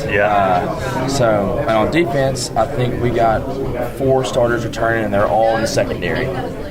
Both linebackers graduated, and then the defensive end, William Pope, played both ways, so he'll be returning as well. There you go. So, guys, what's your assessment of Coach Brick so far? Great coach, great motivator. He's pushed us definitely to be the best person we can be so far, and I'm excited for the season. Yes, definitely pushes us, to be great every single day. No matter what's going on, he's always going to be there, to push you and help you out and stuff. Well, now we talked about Coach Legg in the weight room. I guess he kind of got you ready for the intensity that I'm sure a Pugh will bring to the football field.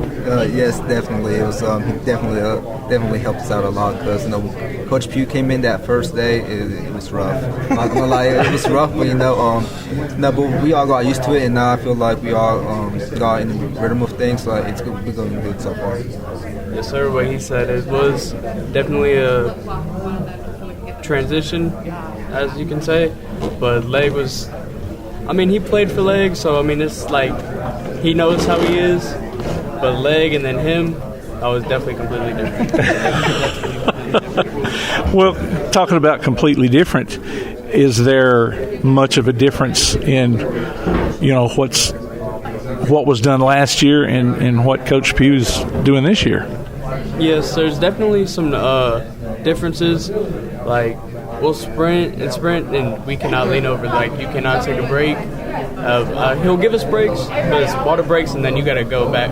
Like, he's making sure we're conditioned, and he makes sure we're pushing as hard as we can.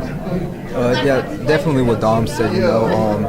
Sprints, and all that stuff with water breaks and stuff. We'll get a break, but then right back to it. Give it everything you got. And in the weight room, no skipping reps. You get caught skipping a rep, you're going to pay for it. So anything new?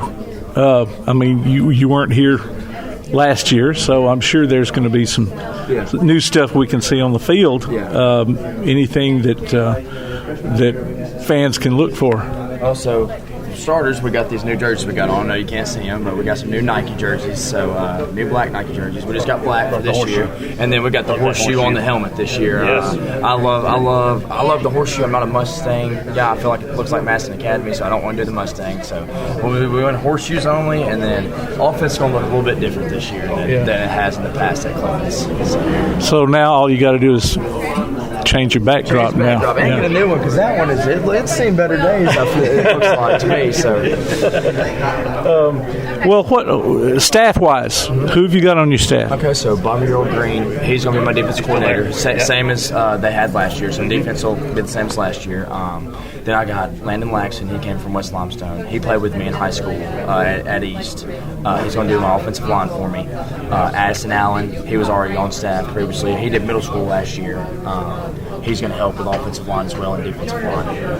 Hunter Mosley, he is going to do tight ends, and he's going to be our head middle school coach. He did middle school last year, and he's going to help with varsity this year too. He's a really good asset. And Dominique Clemens, he'll do receivers and secondary for us. He was on staff last year as well. And then I brought in Chase Long. He also played with me in high school, went to college at UAB and played for a little bit. And he's going to do my receivers and outside linebackers as well. And something, I don't know if a lot of people have. Everybody on my staff has played college football. And I think that's pretty special to have one. That's not a lot of places that have that. So we're very fortunate. I imagine it would help as far as the speed of practice goes, because when you see a college practice, it's a lot faster than what it is in high school. Have y'all noticed that as far as practices are faster, you get into the next rep quicker? Yeah, we get in there, we get on the field, we stretch, and we get to it. No slacking, no walking. We jog. That's no walking on that field. Yeah, definitely. Everything's fast, intense. When receivers, you go out there, you catch the route, you route back in line, go again, so it's definitely a lot faster. And I imagine, former college players could dispel any myths that these guys who have never played college football may have. Yeah, it's definitely a good thing that we have that, and we try to go fast. With our numbers, we have to divvy out. We got to do defense period here, and then we got to go defense, offense. Because if we try to go all offense, we don't have enough numbers, really practice against somebody. So it makes it a little bit tougher. So we got to go a little slower there, but I think it's going to end up we'll be able to get it going faster and faster and faster to where it's just, I don't even have to say anything. They just know. They're just going. So. Well, any team bonding type things that y'all do? Yes, we're about to do I don't know if you've heard, I'm sure you have, there's a new college football game that's came out. And, 25. Yeah, that's right. And these guys, they think they can put it to me on there, but I'm about to show them that they cannot. We're have a little tournament tomorrow up at the school.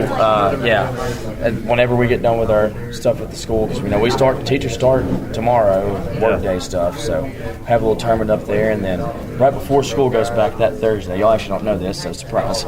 We're gonna go to one of the coaches on staff, John Moore, helps us. He's got a big pool. We're gonna go cook burgers for him and have a little party, into the summer pool party over there for him. So. Oh, cool.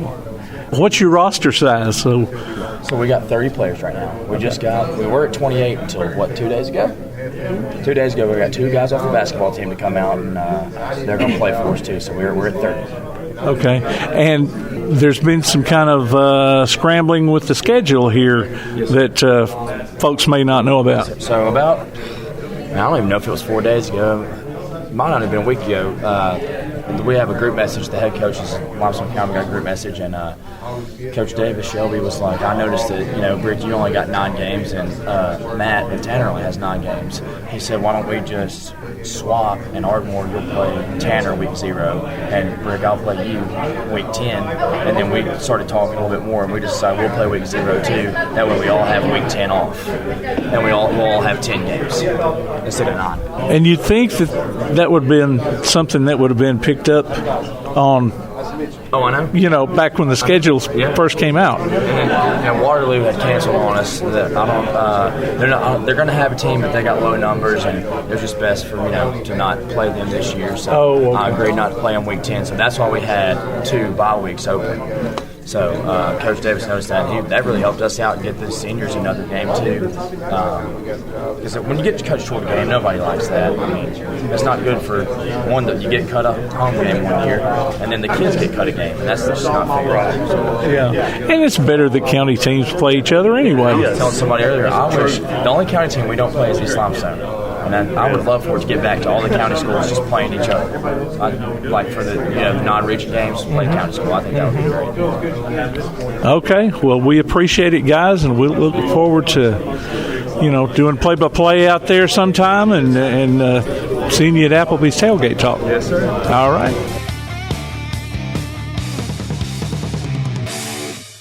For screen printing, sign printing, banners, logo design, and more, look no further than That Shirt Printing Place. Located at 709 North Jefferson Street in Athens.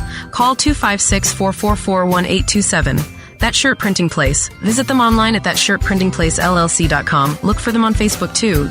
That Shirt Printing Place. 256-444-1927. That Shirt Printing Place. The Bama Zach Memorial Scholarship has been set up to honor the legacy of Bama Zach Green, a huge fan of the Crimson Tide, along with Limestone County sports. The scholarship will go each year to a male and female athlete from Limestone County. Checks should be made out to Bama Zach Memorial Scholarship and can be sent in care of Garth Garris, 13833 Pinnacle Drive, Athens, Alabama, 35613. Donations can also be made in person at First State Bank of the South at 1319 Highway 72 East in Athens. Thank you for showing your support for local athletes by giving to the Bama Zach Memorial Scholarship. Come see all your friends at Applebee's in Athens. 12 minutes guaranteed or it's free Monday through Friday, 11 a.m. to 3 p.m. 7 items to choose from. Can't make it for lunch? Visit them for happy hour, 3 p.m. to 7 p.m. or late night. Half-price appetizers with beverage purchase, 6 appetizers to choose from. Call 233-4430 or order online at Applebee's.com and pick your meal up with Carside to Go. Applebee's Neighborhood Grill, Highway 72 in Athens, just off I-65. Eating good in the neighborhood.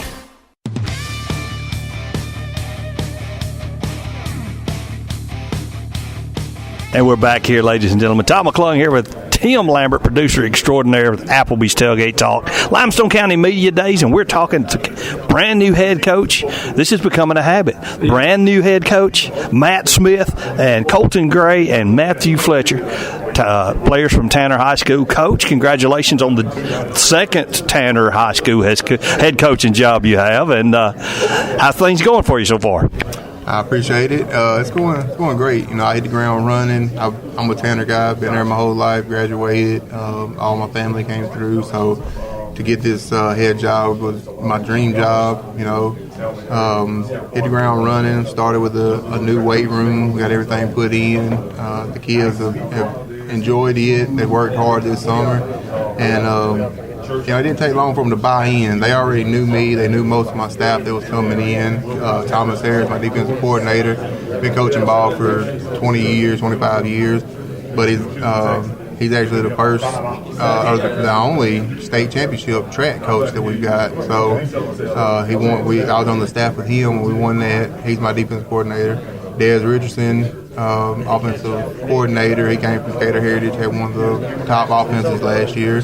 So those two guys have made the transition really easy, and they've taken these guys, and we're going 4 days a week. So learning plays on the whiteboard, on the film, walking through plays, and then lifting weights, conditioning. The guys have bought in. We couldn't ask for any more.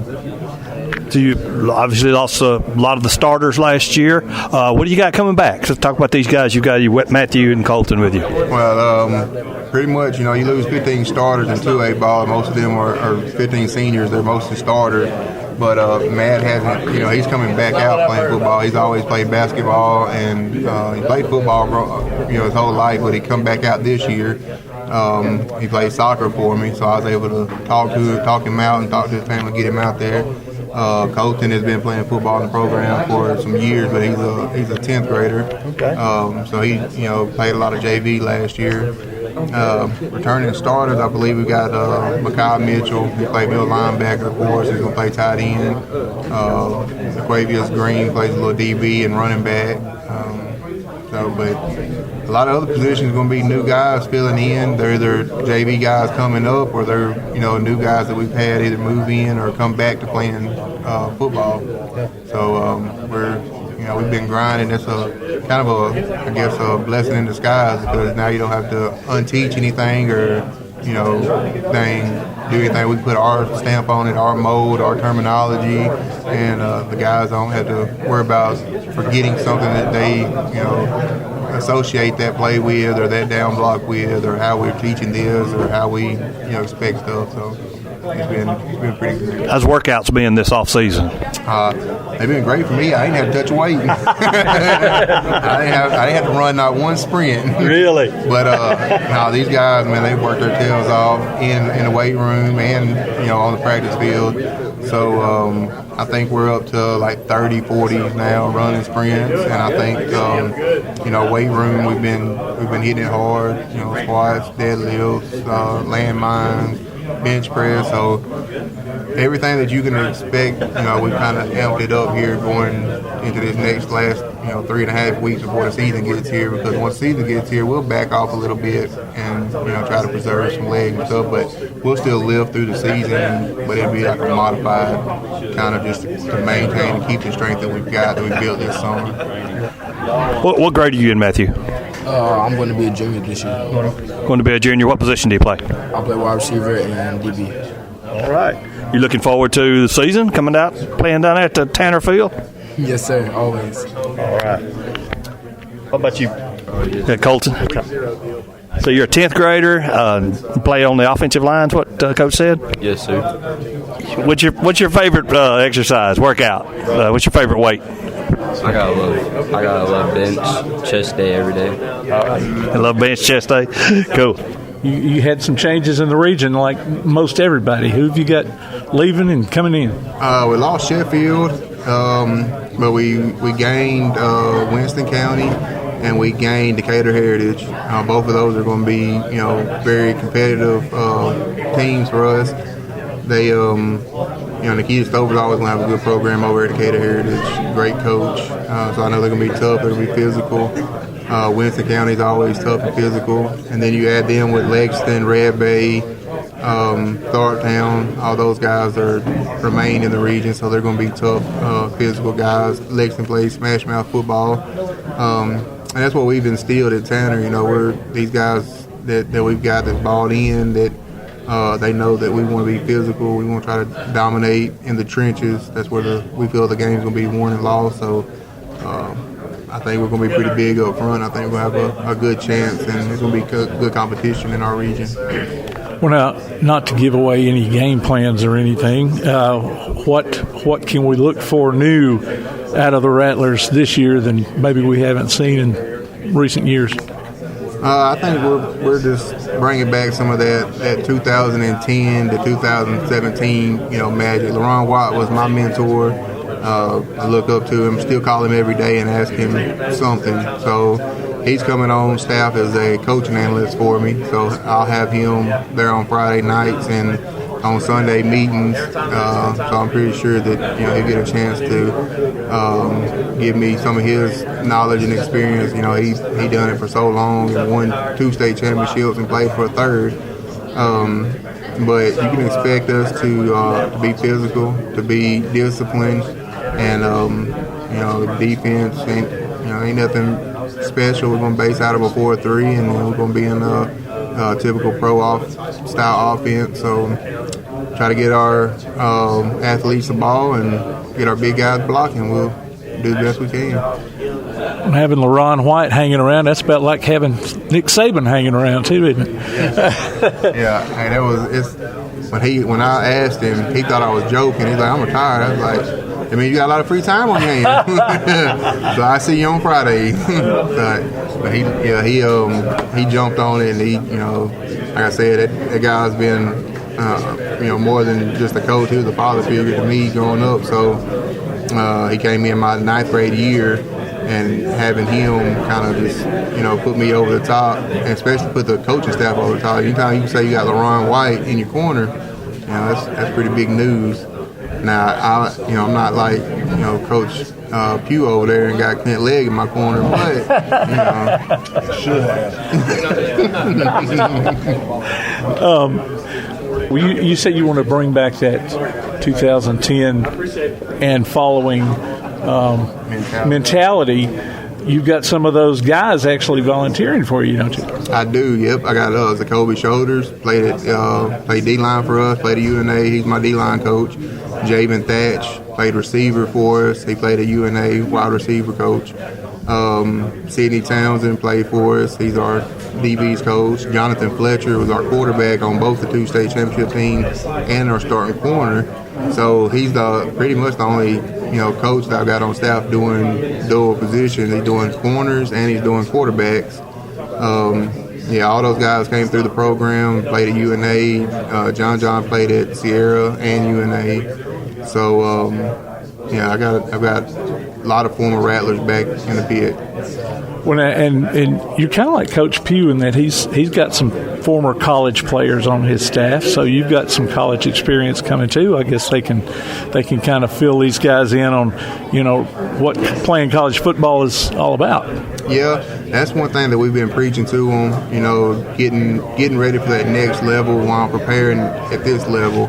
So everything that we do, we try to simulate what it's going to be like at the next level. Telling them, we might be going through some drills here that you're going to go through at the next level, but at the next level it's more fine-tuned, it's more precision, faster, quicker. They're not going to explain themselves 1,000 times like we have to explain ourselves, every day.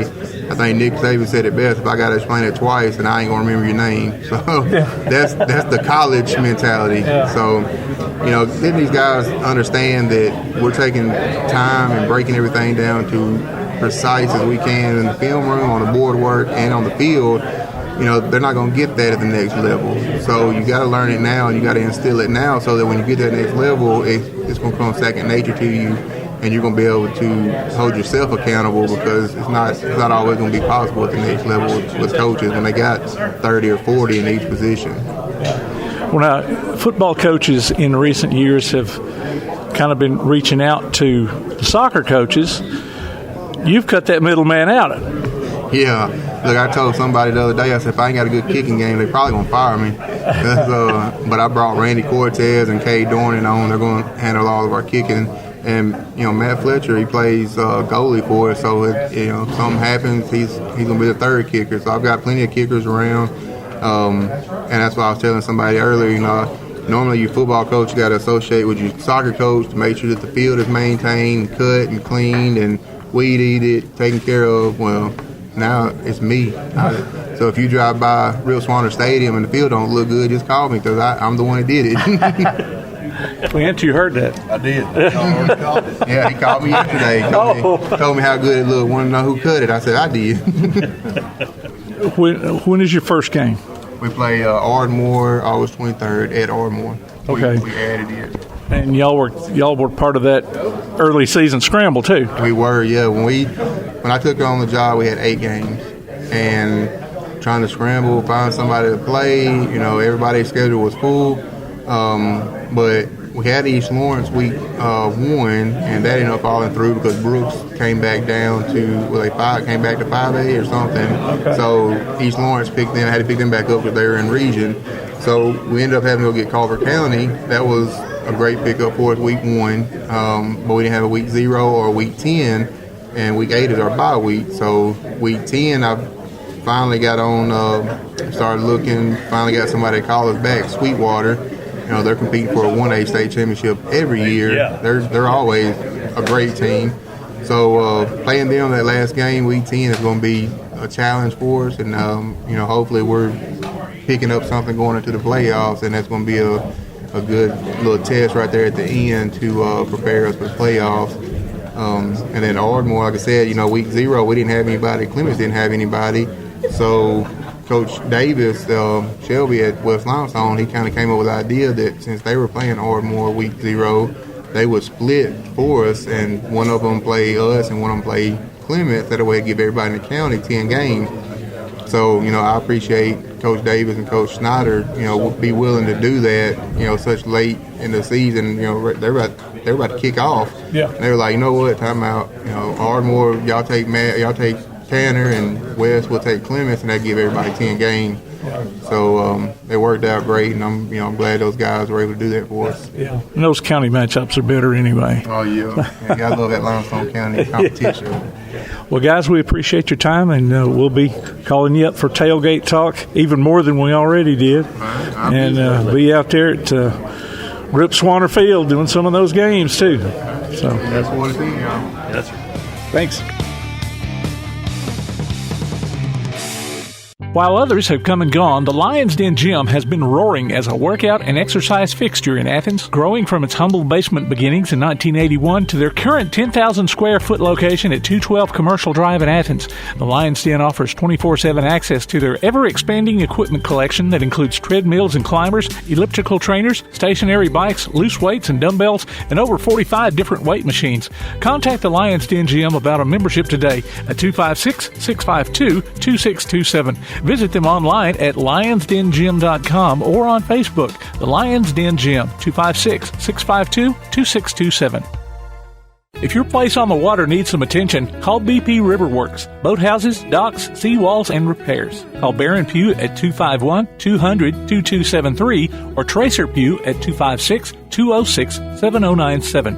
BP Riverworks. Licensed and insured, 251-200-2273 or 256-206-7097.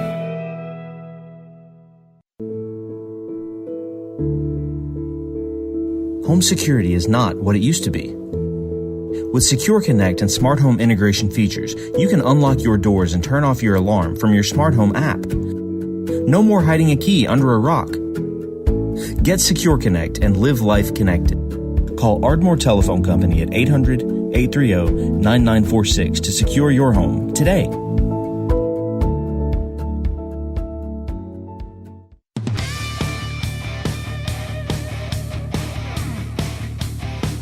Welcome back. We're here at Media Days, and we finally made it around to West Limestone. They were at the end of the line, and then everybody was busy. We're bouncing back and forth, but Brady Crawford and Preston Moore, they're going to get something to eat, Coach. I don't blame them. They're young boys. They hungry. What you got coming up this year at West Limestone Wildcats? Well, just, we're excited about the season to see what, we're able to go out there and accomplish. We've had a, pretty good summer. We've had a lot of turnover in our coaching staff, but, these guys have been resilient, and, our coaches have done a good job at picking up that slack and getting accomplished what we need to get accomplished. But just felt like we got a lot done this spring and this summer, and we're excited to get started Monday at fall camp. So it was yesterday you were the new coach of the county. Yeah. And now you're the longest tenured coach in the county. How does that feel? Minority. And then what do you mean minority? As far as coaches go. Oh yeah, 4 new ones. Yeah. So how does it feel being the old guy now? I don't know about that, but 7 years I was in their shoes, and 7 years ago I was in their shoes, and just it's I guess. I've done a good enough job to stay at West, but West Limestone's a great place, and we've been fortunate to be there that long, and just excited for another season. You had some changes in your region. Who've you gained? Who've you lost? Well, we lost Rogers, but we picked up Hatton and Damon. So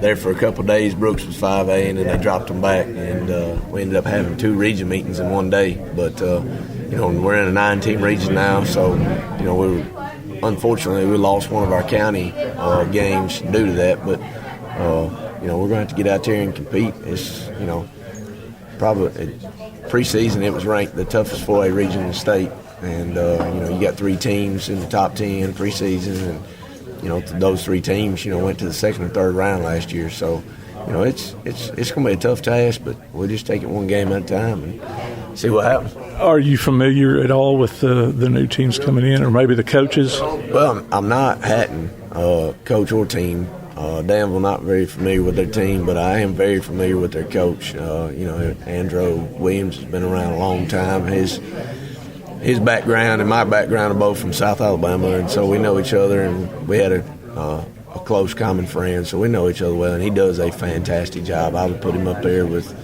some of the best coaches in the state. You've been here 7 years, so you kind of know how you like to do things, but that only extends to the players that you have coming in. So are there any new things maybe fans can look for other than wins? Well, I hope wins. No, we've actually, the last 3 years we've kind of had to change and tweak some things and get away from some things that I really like to do as far as the way we practice. And, this year, this offseason, I was bound and determined after evaluating, the last few years at getting back to what I truly believe in and, in the way we practice and, the way we handle our personnel and coaches. So, actually, you'll probably see us go back to seeing a lot of things that you saw when I first got there. Have you got any team bonding type things that y'all do? Yeah, it's called the weight room. That's where the bond to me is formed in high school football. And, we get in there as a team, and, that's where you really earn your teammates' trust. When he sees you, busting his butt, and, everybody's showing up and everybody's putting the work in and holding each other accountable.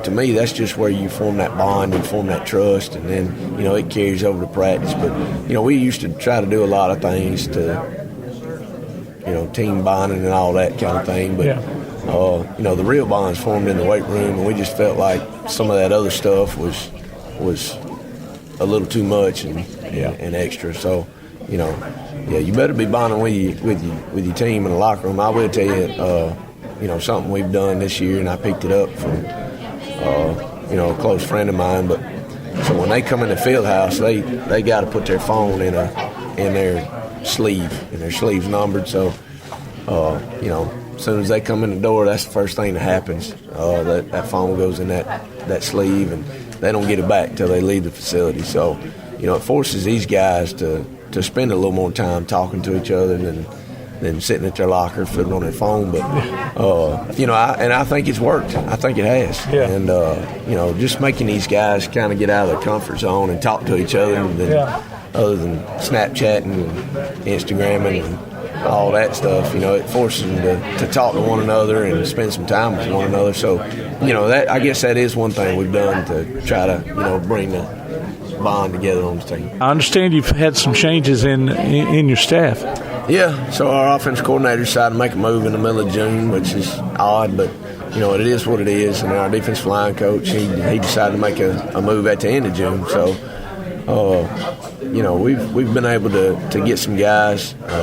We've got a lot of volunteers, but they're there for the right reasons. Yeah.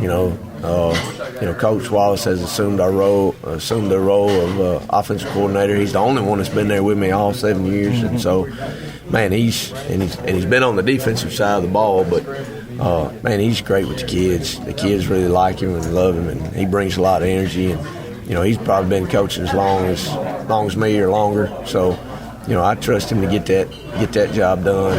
And we've been able to bring some other guys in and get them plugged in. And we've got 2 or 3 coaches that we had several years ago. We've been able to get them back, and so we're excited. They've done a great job. I tell you this, our staff cares about kids. Not just football and winning games and all that, but they care about kids. So, I'm excited to see what those guys can do. And, man, they've been busting their tails trying to make up for lost time over the summer, and just real proud of what they've been doing.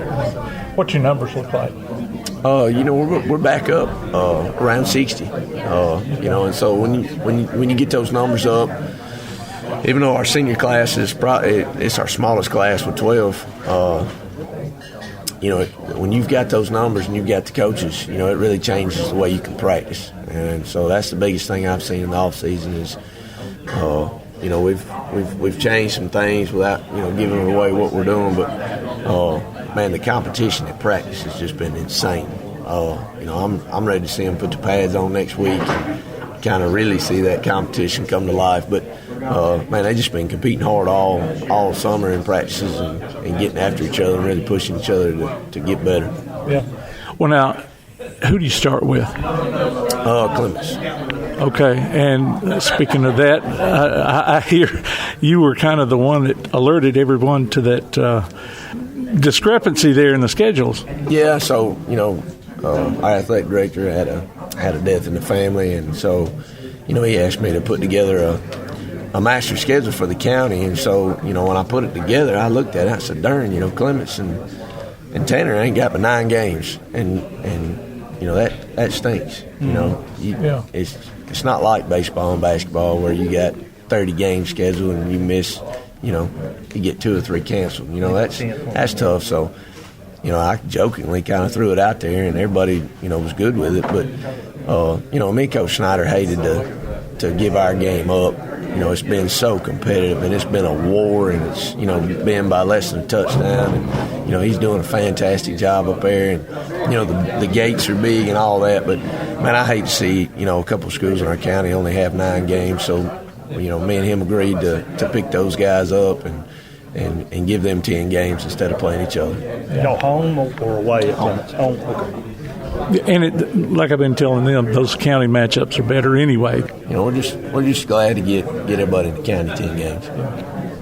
What's the date on the Clements game? 23rd. 23rd. Okay. Brady, what position do you play, man? I play quarterback.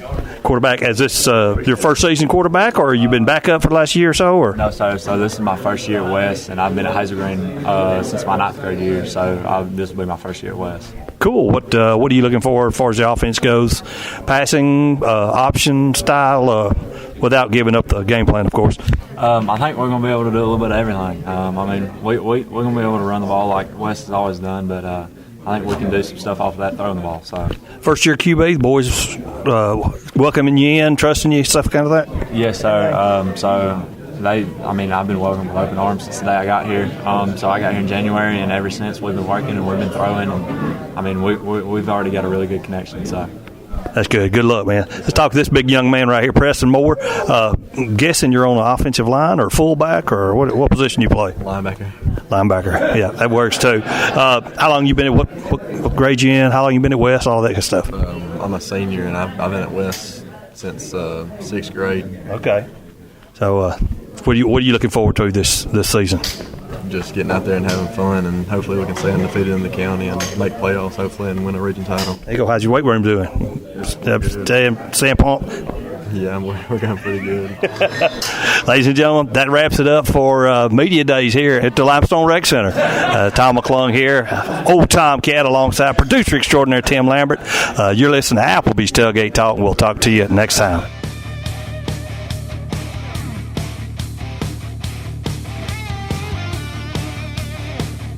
You've been listening to the best of Tailgate Talk. You can hear the archive of this and other shows online at tailgatetalk.net.